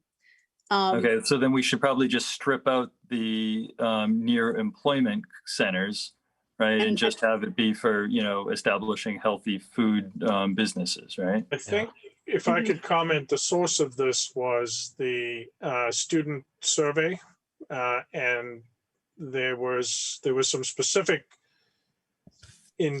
feedback given to us on the need or the desire for more health forward choices in the community. I see Viggy nodding. I think I recall that source right. So I actually I agree with the splitting of them into two different things. I think they have they have a different focus, but just going based on the origin of that feedback from the public. Viggy, did you want to comment on that? Oh, no, yeah, I just wanted to confirm. I feel like I remember reading a lot of responses that said, we'd like some healthy food options downtown specifically. But again, I think it's helpful to keep it a little bit more broad, basically around town. The scope should be on the town basis. And diverse food options, yeah. So do you see any issue with combining them into a single goal, or do you recommend that they be split? I guess they could. I think it would help to keep them split just to have that finer resolution. But I mean, I'm fine with anything, I guess. We'll leave it to the consultants to decide on that one. Yeah, see if you can work that, because it says additional food and entertainment amenities, and then it says health forward businesses, and so as I said, I think it could be clarified. Yeah, I would say that the need to have them near businesses and office buildings has been expressed by a lot of the building owners, where people, they're having a hard time getting tenants because they have to go so far for food. So I think that is a separate issue than healthy food establishments. Yeah, I was just going to say there's the businesses themselves that are serving the food and providing the entertainment, and don't forget about that entertainment clause there. Right. And then there's businesses that are really health forward, and that may not be necessarily food service providers, but they may be businesses that that focus on providing their employees with healthy choices and things of that nature. So I do think that they could be separated, and logically it does make a little bit, it does make sense to me. Good. So let's keep them separate. All right. Whatever. All right. And okay, so goal number, okay, so I think we went through, I think, okay, so we went through 82, we were at 2-8, working with specific targeted areas where retail and restaurants are already thriving, develop smaller walkable green spaces and small destination areas beyond just the downtown center, focus on areas near walkable residential settings such as over by Arrive, El Basha, and Cold Harbor. And the committee thought that this priority was moderate, but the public thought it was high. So if you have any concern about it moving to high, let us know once we conclude economic development. Goal number 3, Zach's had some concern around the focus on Bay State Common. So instead of, just provide, so let's take a look at the original. So promote a mixed use build out of Bay State Common, one that is integrated with and accessible from the larger downtown area. Now it's improve Westborough's major shopping centers and commercial corridors, including Bay State Commons, such that they are better integrated with their surrounding neighborhoods and have greater accessibility and meet the modern needs of the community. So a little bit of a variation here. Zach took issue with the fact that it was focused on Bay State Commons, that there are some other shopping centers and commercial corridors that could use better integration with the community. And I think that was his primary focus. I mean, I was going to say, one of the things that seems to be lost there, and is one of our Board of Health objectives, is really to try to make Westborough more walkable. Mm-hmm. And so we don't want to strip out the fact that we really are trying to connect all of these places with walkable paths so that people can access not just downtown, not just Bay State Commons, but actually get all around town by walking if they wanted. Yeah, I think my intent was to have that come through with have greater accessibility and, the integration. So the integration plus accessibility, if that's not explicitly said, the idea of providing, more sidewalks and more, bikeways between neighborhoods and these shopping centers. That was my intent here with the rewording. Oh, okay. But Nate, if that's not coming across clear, then maybe we say have greater accessibility and walkability, if we want to call attention to that. That would be a lot more preferable to me. I don't know if anyone else has objections. The other thing is that when you just say major shopping center and commercial corridors, we should also be talking about the mixed use. I mean, that was the reason Bay State Commons was in there, is that it's a mixed use housing plus commercial. And if you just say shopping centers, that doesn't cover that. So I think, let me check. Let me go to the markup version here. I think my intent was to maintain that within the actions. So this is about vehicular access and walkability. Oh, promote more residential development in and around Bay State Commons through land use zoning and development initiatives. That could include mixed use, mixed uses.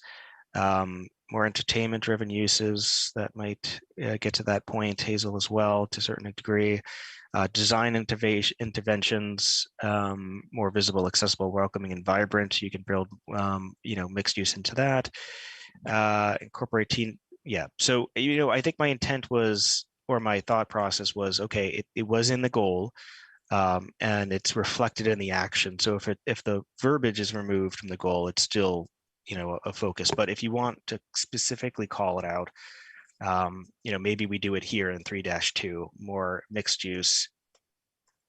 Yeah, see, as I said, my concern is that the goal where you've just said major shopping center and commercial corridors, when you've taken out, that's my concern there is that, I mean, you have talked later about the mixed use, but I think one of the things about Bay State Commons, I mean, if we can promote housing within shopping centers and other parts of the town, that would be a huge benefit. Okay, let me think about if anybody has any suggestions for better integrating that into the goal. Or perhaps maybe we just do this, promote mixed use development in and around, and then we make the, But you could just say Bay State Commons and other retail centers.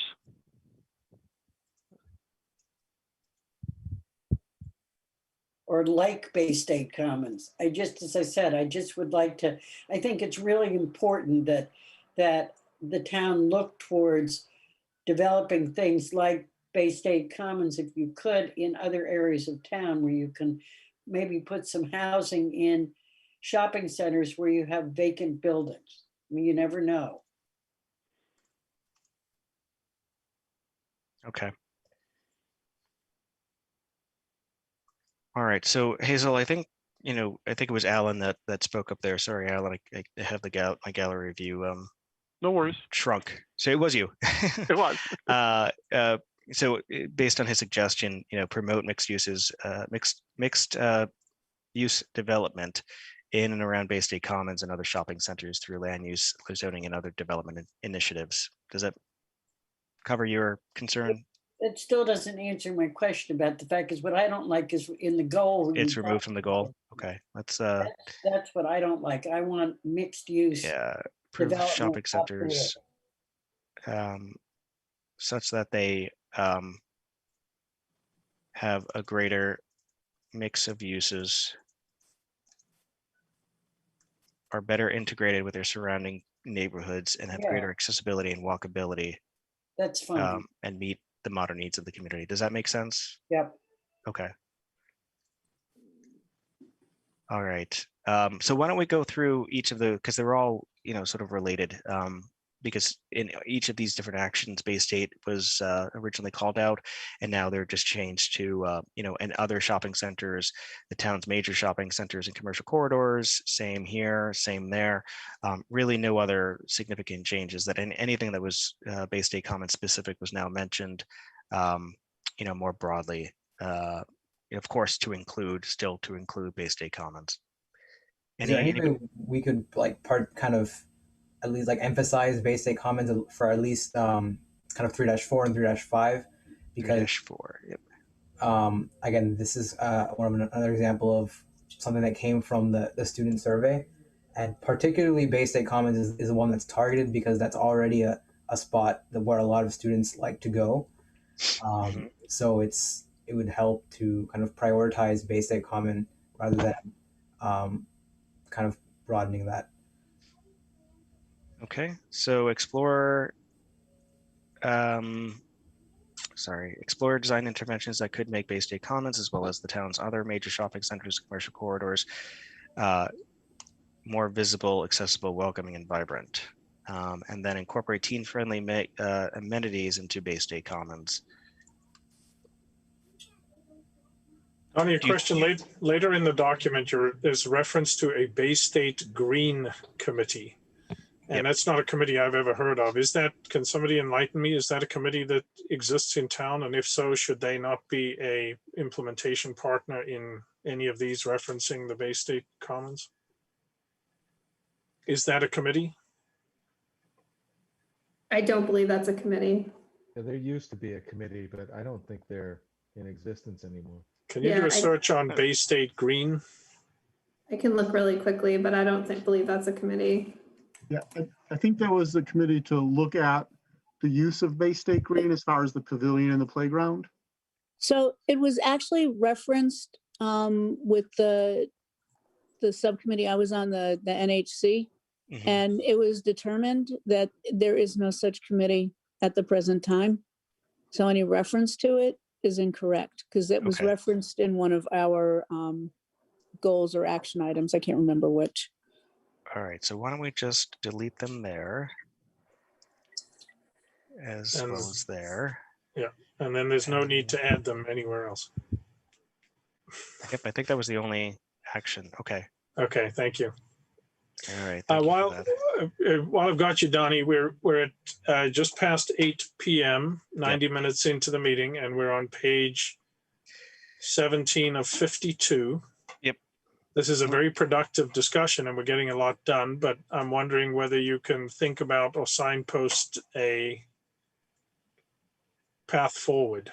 Yeah, so I think that we should think about the priority rankings and have the committee come back on, by the end of the week with any concerns that they have specific to, what I noted the public priority being, and just sharing that with the leadership group and having the leadership group look it over and make some determination during our next weekly that makes sense. If there's a concern that was raised, in terms of changing or opposing to the change based on the overall public feeling, then we could talk about it as a leadership group, and then we can go back to the advisory committee on August 12th and say this is what we decided. These are the quick changes that were made. I think for the rest of the evening, if we can try to go, and there aren't too many of them, but try to go through the changes to the goals and the actions. Again, there was a lot in the economic development. Otherwise, there weren't too many changes to the goals and the actions in the other sections. So my preference would be to really focus on those and have the committee come back with any critical comments on priority rankings by the end of the week. Does that make sense? I think that makes a lot of sense. Let's focus on the goals and move through them as we can quickly. Okay, and Jody, did you raise your hand? I think you're on mute. I do have concerns with terminology that was added to the public health section, and it's 2 words that I would like to see not included in that section. So I hope we get that far. And if we don't, if I can talk about it before this meeting ends, that would be great. Absolutely. Just keep your hand raised, and that'll be a reminder to me that that we need to go back to you. All right, thanks. Okay, thanks. Connie, what you're saying then is that the only changes are the ones that in red for the high, moderate, et cetera. Yes. So by the end of this week, just for the sake of time, I mean, we've had a very productive and enlightening conversation, but just for the sake of time, if you have any strong feelings that the public priority ranking should not be integrated into the implementation matrix, then please share those concerns with the leadership group, emailing Lester and Hazel, Jim and Kristen, and then we'll look at them as a group during a leadership bi-weekly meeting and make a determination and a recommendation and come back to the advisory group on the 12th and say that these are the changes that were made or these are the concerns that were raised, and we need to have a conversation with them, or this particular comment made sense to us and we went ahead and made that change. So yes, I just wanted to clarify it for everybody. Yep. So just finishing up on ED, so incorporate teen-friendly amenities into Bay State Commons. My question here was, is there a need to incorporate teen-friendly amenities into the other major shopping centers and commercial corridors? I mean, Viggy, did you have an opinion on that? Or I generally think that students from that angle are typically talking about walking downtown after school, or basically having a place that can be a meeting place. So it wouldn't help as much to have a broader scope of that, because then it eliminates the idea of a meeting place. Okay. That's my opinion on that. Okay. Does downtown need to be reflected here as well, or do we need to limit it to Bay State Commons? Yeah, I think downtown would be a good addition. And the rest of the downtown business district, does that make sense to folks on the phone? Yep. Okay. So just to circle back, so we made edits to the goal ED3. We added some language to 3-2 to be more specific to mixed uses and to address other shopping centers. ED3, 3-4 were made mention of. So I think this is to Viggy's point. It may not be just teens focus, but perhaps we do keep Bay State Commons here and do a similar, as well as the town's other major shopping centers and commercial corridors, just to keep the focus on Bay State Commons and the downtown area. Explore design interventions. We made that the following change, again, just highlighting Bay State Commons, and then we kept Bay State Commons on the downtown business districts. We're very focused on sort of that concentrated area for the teens to create a meeting place. Anybody have any concerns with 3-5 and the edits that were made there?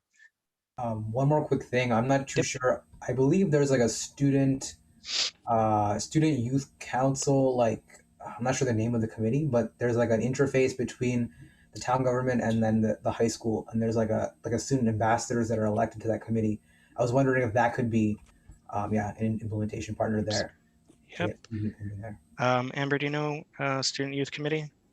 Is that There's the health and the diversity committee. They're more there's the youth commission. Again, some different focus. I'm not sure that this is their mission, but you could list them. You could talk to Kara Presley, who manages that group, and she could both of those committees, and she can give you feedback as whether or not they would be a good partner. okay? I know there's student representation on Wayside Youth and Family too. I don't know if that's what you're referencing, but I don't know that. I think we have student ambassadors embedded across a range of committees meaningfully, and they contribute. So whether or not we have to name them all, I'm not sure. So they would already be represented in the groups here, the student ambassadors. So the only addition that I'm making is the youth commission. Okay. Goal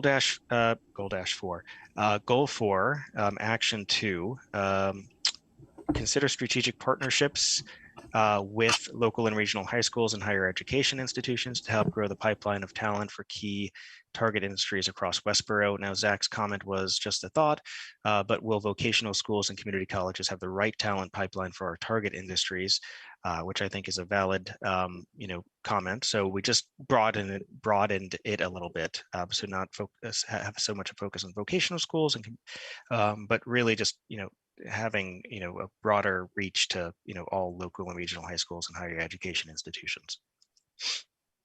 Does that make sense? I'm fine with that. That makes sense. Okay. And so I think I just made this slight update.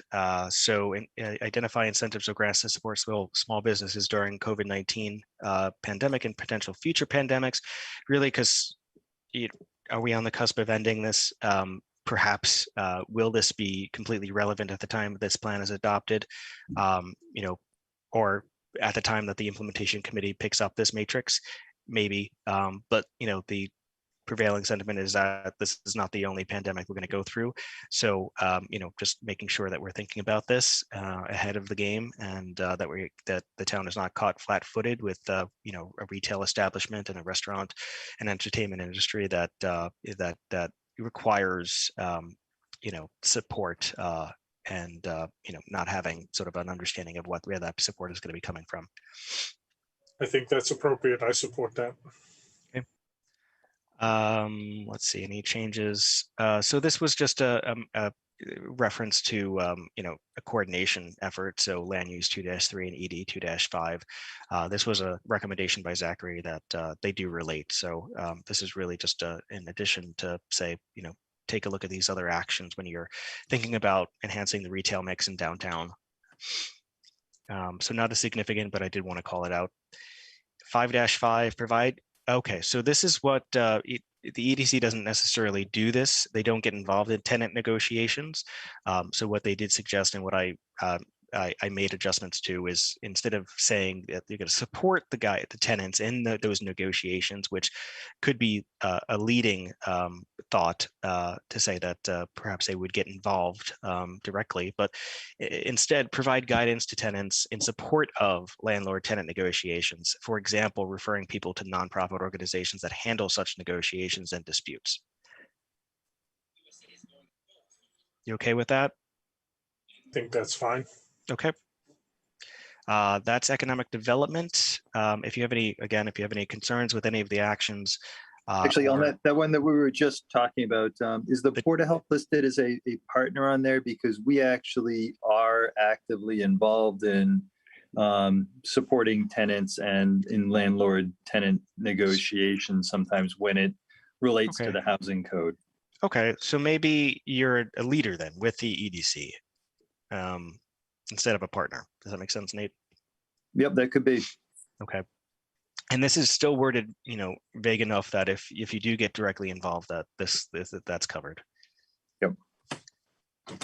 NHC, Gary did have to hop off earlier in the evening, but he did say, and Gary, he was on the subcommittee, did say that he was okay with all of the natural. I don't think any comments came back on the natural. So, I was on the subcommittee too. I thought it looked good. Oh, Carolyn, hi. And I think there was just one reference about the priority ranking, but no changes. Yep. Yeah, let's see, explore the possibility. Oh, Jen Doherty, she mentioned the Heritage Landscape program. So this program is a kind of a dormant program at the moment, but towns can still develop heritage landscape reports. So it's not something that needs to, I think, be removed, but it's something that towns still do. They hire consultants, and there are consultants out there that do heritage landscape inventories for communities and in support of their preservation. So this particular action was reworded to say, explore the possibility of engaging a consultant in the development of heritage landscape reconnaissance report. Such reports were previously funded under the Massachusetts Department of Conservation and Recreation's Heritage Landscape Inventory Program, which I mentioned is now dormant, but there's a little bit of a note there that says, there was supposed to be a phase 2, and that might come back. So I'm kind of keeping that in there, which sought to identify, and again, I'm just kind of rephrasing it to meet the beginning of the phrasing of this, but essentially, instead of saying, explore the possibility of developing this report and submitting it as part of the Heritage Landscape Inventory, just explore the possibility of developing a report on your own to identify those resources that have unique natural and human interaction in the historical timeline of Westborough. Does that make sense? Okay. Yeah, it makes sense. Thank you, Carolyn. So NHC 5-1, the EDC is already looking into that, which is why I made them a implementation leader. We already talked about the Bay State Green Committee, so we approve that. And again, so the open space and rec plan, I did change this. So I guess you guys are already in the process of potentially updating your open space and rec plan.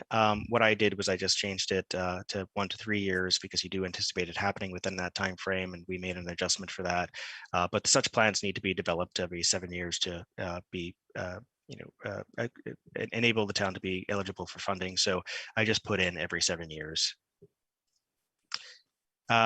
Chris, you had a comment on PF 2-3, continue the town's regular maintenance program. And, this is something that you already do.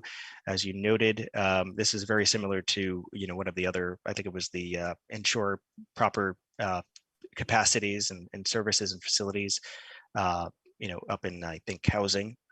But, does anybody have a feeling that this should be removed? Or should we treat it similarly to the before? Sounds like we should keep it. Okay. Work with commercial industrial operations within town to encourage, require the implementation of gray water.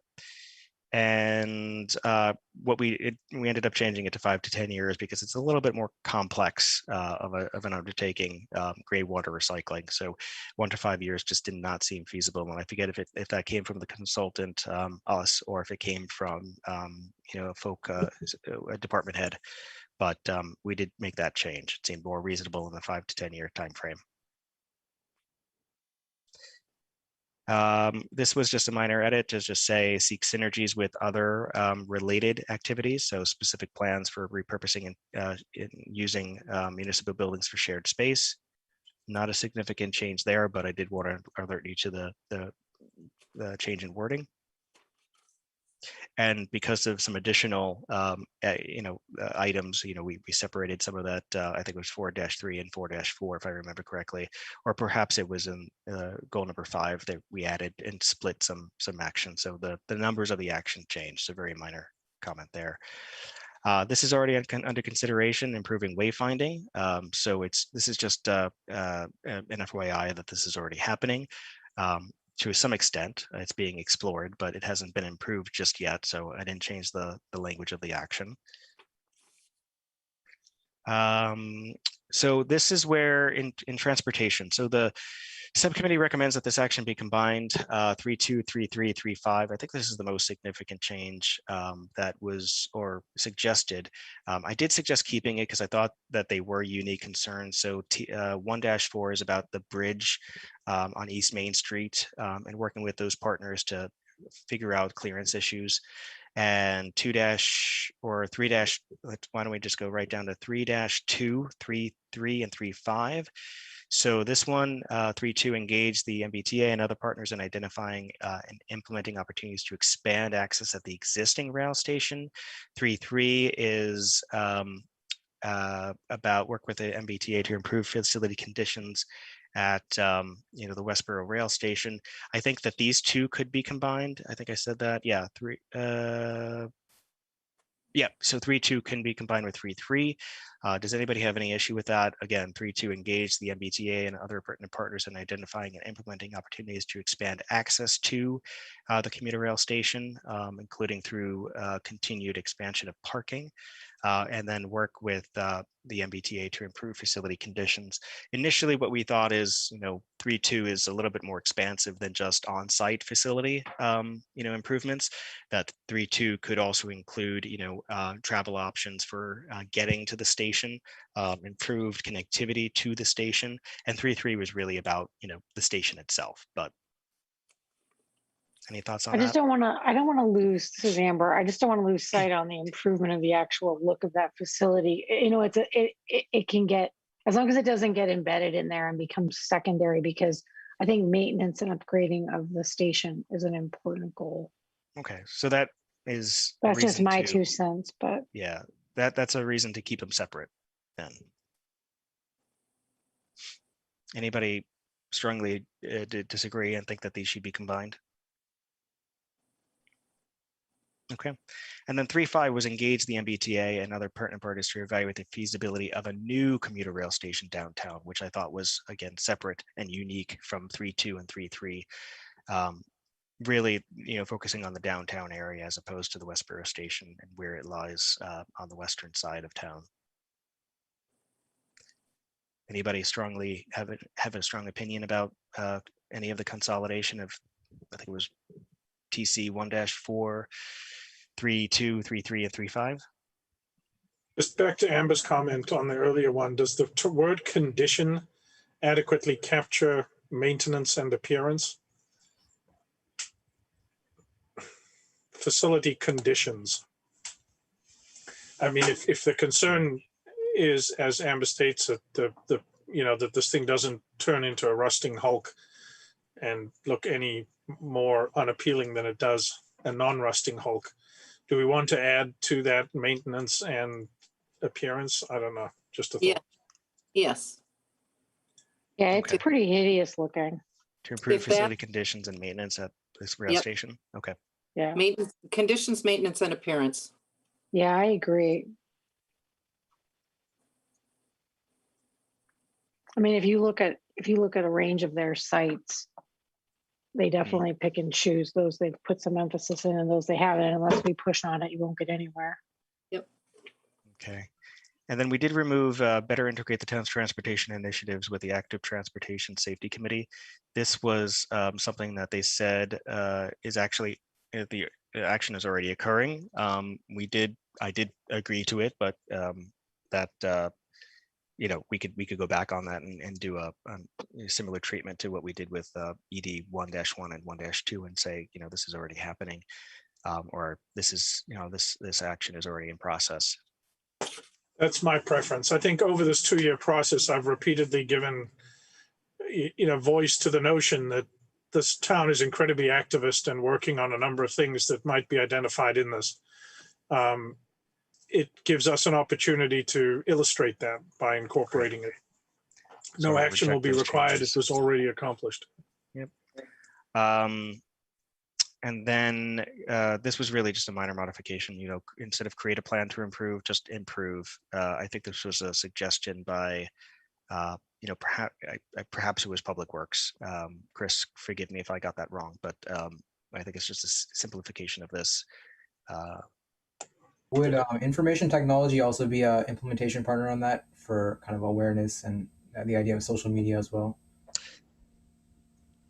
I'm going to add the select board to that too, because if there's anything that, to Chrissy's point earlier, that needs to go on the website, there may need to be approvals given, but improve community awareness. So yes, Biggie, I think that makes perfect sense.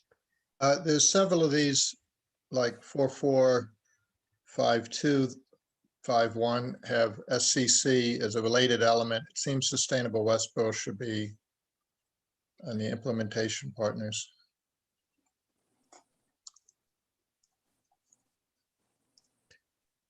Yeah, well, I mean, Pete, there's obviously there's mobility, alternative mobility and mobility efficiencies that are realized throughout the transportation circulation goals and actions that would have improvements to,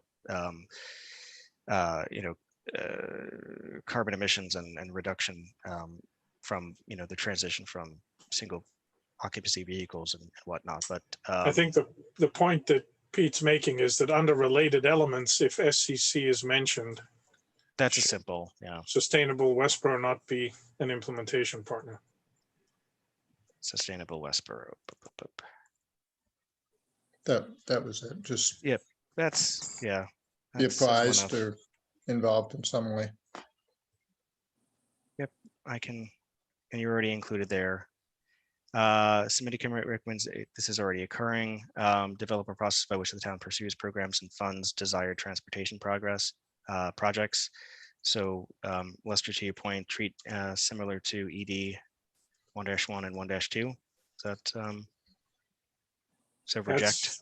That's my preference. All right, anybody? Oh, I double canceled it. Let's go back on that. Oops. All right. Okay. Anybody have a strong opinion before we move on to sustainability and climate change? Thank you for bearing with us. It's 8:30. Do we want to close and move on to, just carry forward into August 12th meeting, or do you want to spend a little bit more time going through sustainability and public health? I need to finish my section tonight. I need to comment on public health tonight. Let me rephrase that. Yeah. Okay. So what is the committee's opinion? Should we continue past the 8:30 or?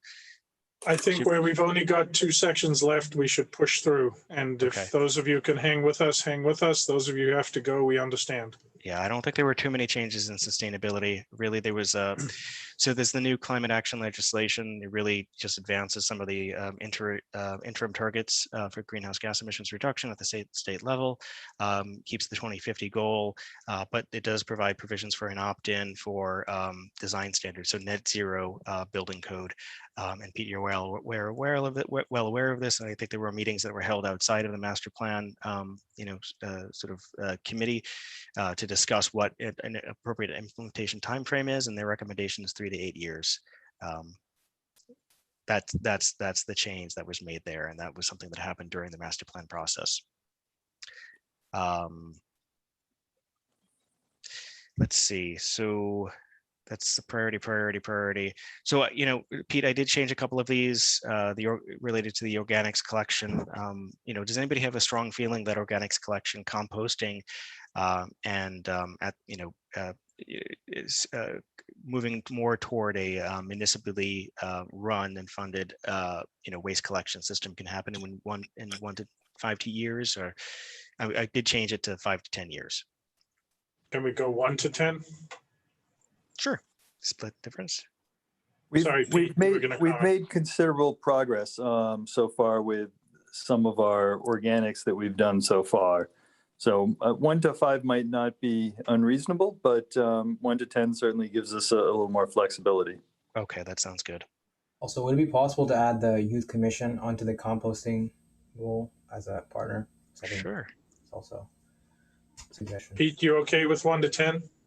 Yes, yes. I was going to follow up with the waste management task force who are closer to the actual work, but I'm happy with the answer. Okay. 1 to 10. Sounds good. Pete, I think this was your change. In coordination with SCC 1-4, review the town's land use regulations and conduct a formal study of green zoning bylaws appropriate to Westborough. Did you want to speak to that? It was just there were 2 zoning ones under SCC, and I just thought they should be linked in a review of green zoning opportunities or strategies should be coordinated. All right. Any concern with that? All right. So there's this one for, in association with the Climate Action Plan, develop Climate Action Playbook to provide recommendations, education, and resources for residents and businesses in Westborough. So I just kept it, Pete, I just removed this last part because I wanted to keep it a little bit, I agree. more broad. And then I did make the suggestion adding engage the town student population in its development. And we could either just put the youth commission here or add it directly to the action, but I thought it would be helpful to get the student input on the development of that playbook. But I don't know, what are your thoughts? I'm happy to work with the high school team and the youth commission. All right, so we'll just put the youth commission in here, and we won't necessarily make the adjustment to the action. I think it's covered. I think it's covered. Okay. Because the school department's already in there, so the overlay planning with Sustainable Westborough will be part. It'll automatically involve kids. That's our business. All right, that sounds good. And that was changed to high, by the way. I think public priority ranking was high, and I think Pete, did you make the edit that you wanted this to be high as well? I think you had recommended moderate, and the public said high, and I said I think it should be high. Okay, so that'll be high then. No other changes to sustainability and climate change. If anybody has any additional thoughts, please share them by the end of next week, or by the end of this week, I'm sorry.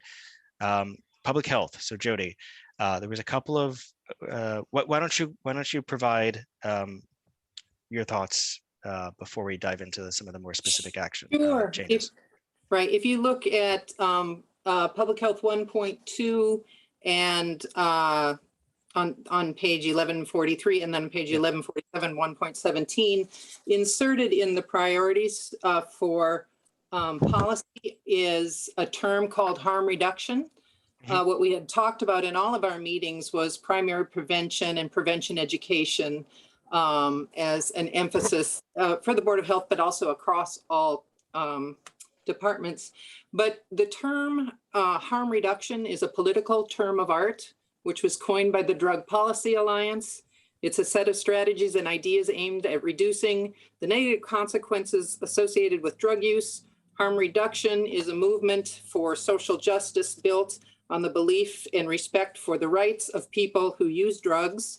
And examples of harm reduction policies include community management of the opioid overdose, needle and syringe distribution program, safe injection sites, supervised drug consumption sites, medically assisted treatment, peer programs, engaging current and former drug users to design drug programs, and non-abstinence housing, and the mobilization of human rights for clean needles. That's what harm reduction means. So, to me, the clearest input we've gotten as a community is when on the question of hosting marijuana, retail marijuana, or manufacturing or cultivation or testing, the vote that came back from town meeting was 88% to 12% in opposition. And drug legalization and commercialization is a Drug Policy Alliance harm reduction strategy as well. I don't think it belongs in our master plan. I don't quite know how it got there. So that I just pulled up Kara's comment. So this came directly from Kara. So she said, Youth and Family Services wants to include the approach of harm reduction in addition to primary prevention to promote public health. And I think she might have said another or had another note on that. Yeah, I think it might have creeped in a couple of sections. So as a resident with experience in the last 10 years, I just don't think any of those elements are what Westborough wants to make a priority policy. I don't know, Nathan, maybe you can speak to that. If you can, what would be the burden on the Board of Health if we were to start hosting needle exchange programs and safe consumption sites? I think that would be a detriment to Westborough if we did that personally. As far as the Board of Health, I mean, if that was what the town wanted, I mean, we would do that. I'm not sure that the town, when they put a moderate goal here, was understanding what that term harm reduction meant, if it was even in there at the time when we did the survey. It was not in there at the time of the survey. So I think in light of what that actually means, I'd be in favor of removing the words "and harm reduction." Now, the one I think harm reduction activity that takes place under state law that I think the community is already involved in is that's treating overdoses. And some people put that under the umbrella of harm reduction. I put that under the umbrella of treatment. So I think the other thing that we do that might be related to that is sharps collection, where people could, if they have needles from whatever, whether it's insulin shots or from, illegal drug use, they still have a place where they can dispose of their sharps. Yeah. So is this a good compromise? Because I know the Kara's not in the room. I would also argue that under, the definition that was read, that Jody read, it was encourage, into treatment, provide referrals into treatment, improve access. And there are a number of other things that we do as a community already that do fall under the umbrella of harm reduction. I'm not saying harm reduction is the right term, but there's a lot of good stuff in there, and there's a lot of stuff that's risky. Excuse me, including the term harm reduction doesn't mean we're supporting everything that's under that one organization's term. It might be helpful to get Kira's definition of what she meant by harm reduction and wordsmith to reflect that.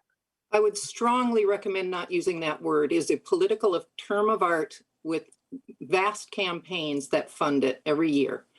I've been at this for 10 years, Alan. That is not the right term to use. I'm not saying it is. I'm saying maybe get from Kira what she was thinking of when she said harm reduction and wordsmithing that into the description. So is the intent here the treatment? Can we add treatment to the prevention and well, I mean, I've always so prevention policy is and your police department, your fire department, and your Board of Health is going to know this, that prevention policy and prevention science is that when the the perception of harm of drug use goes down, then use goes up, especially with youth. If they think that drugs are okay to use, more people use them. And as more people use them, you get more use, more misuse, and more use disorders. So policies like this broad umbrella of harm reduction, which is the other end of the spectrum, is don't regulate, let everybody have their own, don't regulate the supply of drugs in the community at all. The other thing that dries up use, and this is just prevention science, is more access to the drug in the community. So the harm prevention agenda results in more drug supply in the community, and the end result of that is more use and more use disorders. So it's a very charged term, and I wouldn't use it. I'm not, Jody, I'm not saying use the term. I'm saying ask Kira what she meant or what she intended by including it or suggesting it, and evaluate and wordsmith those components or those actions or items into the description. I mean, if it's overdose prevention, then talk about overdose prevention. But she might have a list of things, and there might be a better term for it. I'm saying ask her. And so I guess one question, Alan, would be that in PH 1.2 as written there with the prevention/treatment, we could certainly ask Kara if there's something that doesn't fall in that broad umbrella. I'm not sure we need to go through and itemize 10 different things that all fall under that category. I think that's kind of, this is the action that we're going to take. And, the Board of Health and the school department and the Youth Family Services and Council on Aging, we'll get together to try to identify what those subcategories are that we want to try to implement. Well, I think to Alan's point, we're not trying to I think spending time right now speculating on what Kara meant is a waste of time. Yep. And so I think Donnie's note to follow up with Kara and then maybe come back to this on the 12th makes sense. Yeah. I think it's worthy of having just a conversation with her. Perhaps you guys have it on offline just to, come to terms on what she actually meant, because it does seem, the way that she wrote her comment, that it does seem to be a priority of or a focus of youth and family services. So there's got to be some aspects that they're focused on. And if there's a way to, balance the terminology within the master plan with, the department priorities and whatnot. But I think that a separate conversation with Kara just to come to terms on what is really meant by it. I would agree. And I think political language that grabs broader stroke than was our intention, to Jody's point, it would be non-productive to the quality of the plan. And I think that we also have worked very hard for, obviously tonight, specificity down to a pretty granular level here. Right. And then if we just throw in a global term, I think it's not respectful to the tone and direction of the work. So I think if Kara wants to formulate a specified goal that targets support for arenas that we've developed in prevention, then I feel like we can all be clear. And I think clarity in this document has been of value. Yeah, I would not suggest to put in phrases that cause controversy. If certainly if that's not fully what it's meant, by its inclusion, if that makes sense. To the issue of specificity, I don't think there's agreement on your insertion of treatment into that sentence either, Donnie. So that should be discussed as well. Yep. In that, I mean, I didn't hear agreement around it. It doesn't really work. I mean, okay. Primary prevention is a philosophy or is an approach. Right, and I mean, prevention is in life and health and community policy practices that prevent disease. And it's not just drugs. Harm reduction is specific to drug use. I don't know how to wordsmith that. I can give it some more thought. Yeah, if you could do that, and I think in concert with Kara's prior, thoughts about what she really meant, I think that'd be very helpful. So is it possible just to have a conversation with her, Sure. Offline, and then having the two of you come back with a proposed modification to the language? And I think that relates to as you mentioned, 1-17 as well. But Nathan, I think it's a very good point that you bring up, Jody. So thank you for bringing in and raising it. And Nathan, I'd love your input on that too when that time comes. Yeah, please invite me. I'd love to help support you there. Thank you. Yeah, and then Kara added a new action. We talk a little bit about demand for services, but there's no area where we assess the need for services or that demand. So she had an action: assess the need for additional counseling and social services to be provided by the Department of Youth and Family Services. That was a 1 to 5 year time frame. And then following that, in coordination with 1-7, that's when you sort of talk about, identifying adequate resources in accordance with the need and the demand. So it's really just a chicken and egg. Well, it's more clear cut than that. It's a sequential order of presentation here and implementation. So assess the need and then follow up with resources. Does that make sense? That makes good sense. Okay. So then all of the other actions were renumbered. So consider work with the school department to initiate healthy eating. And Amber, if are you still online? Did I lose you? Yeah, no, I'm here. Oh, okay, I'm here. Great. So the school department and initiating a healthy eating and education program. Do you think it's realistic to do that in 1 to 5 years? I mean, Scooch, can you move over, Donnie, so I can see the goal again, please? I gotta read it. The action or the goal? Yeah, I just want to see the action. Sorry. Oh, let me zoom in.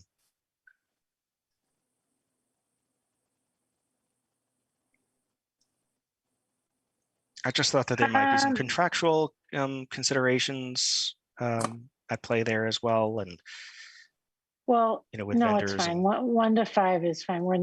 That's okay. fine. Okay. I just wanted to confirm.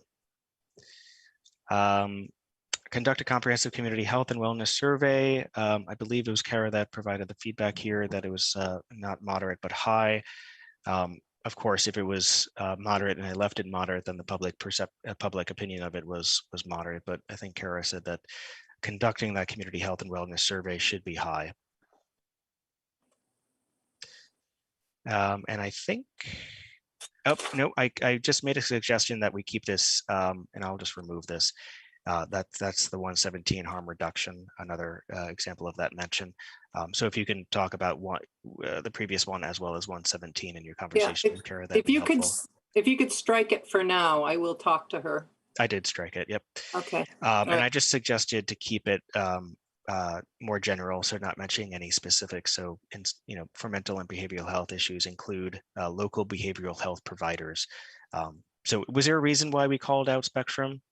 No, I guess I'm not sure. Okay. Yep. And I'll just resolve that then. But I know they don't do harm reduction. I know they do treatment. Okay. And then that was it for public health. Okay.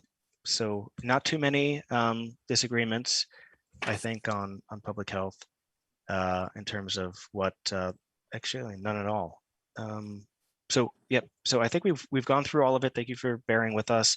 Again, we're 90. Sorry, just very quickly, Amber, your comment on the 1 to 10 window, was that on your healthy eating program, or was that for something? No, that was back when we were doing 1 to 10 on the composting. The composting. Okay. Yep. Thank you. Yeah, I saw that comment.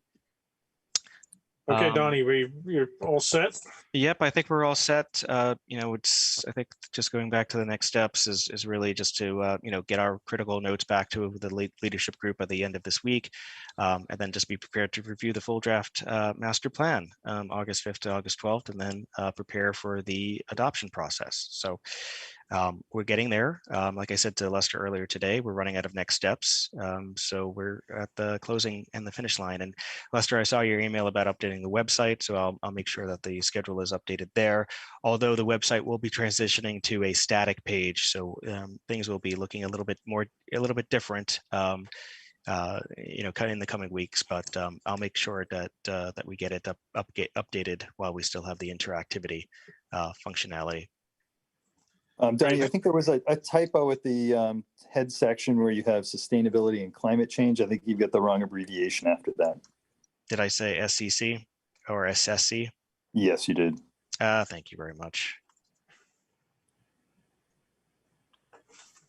I got it correct in all of the other places. Yes. I think. Man, Nathan paying attention at 8:50 p.m. And I did that up here in the acronyms. Thank you. Yeah. And throughout. Never mind. I take it back. I did not catch it everywhere else. I'll make the change. Thank you, Nate. I didn't want to derail this, the meeting with bringing it up earlier. We'll take it. That's great. Yeah. Thank you again, everybody, for hanging in there tonight, and for hanging in through this process all the way to the end. Thank you to Karen at the National Award-winning Westborough TV for carrying us tonight. And we'll be in touch next by email, and look forward to seeing you in person and or virtually on August 12th. So thanks everybody very much. Have a good night. Thank you. Night. Thank you. Yeah.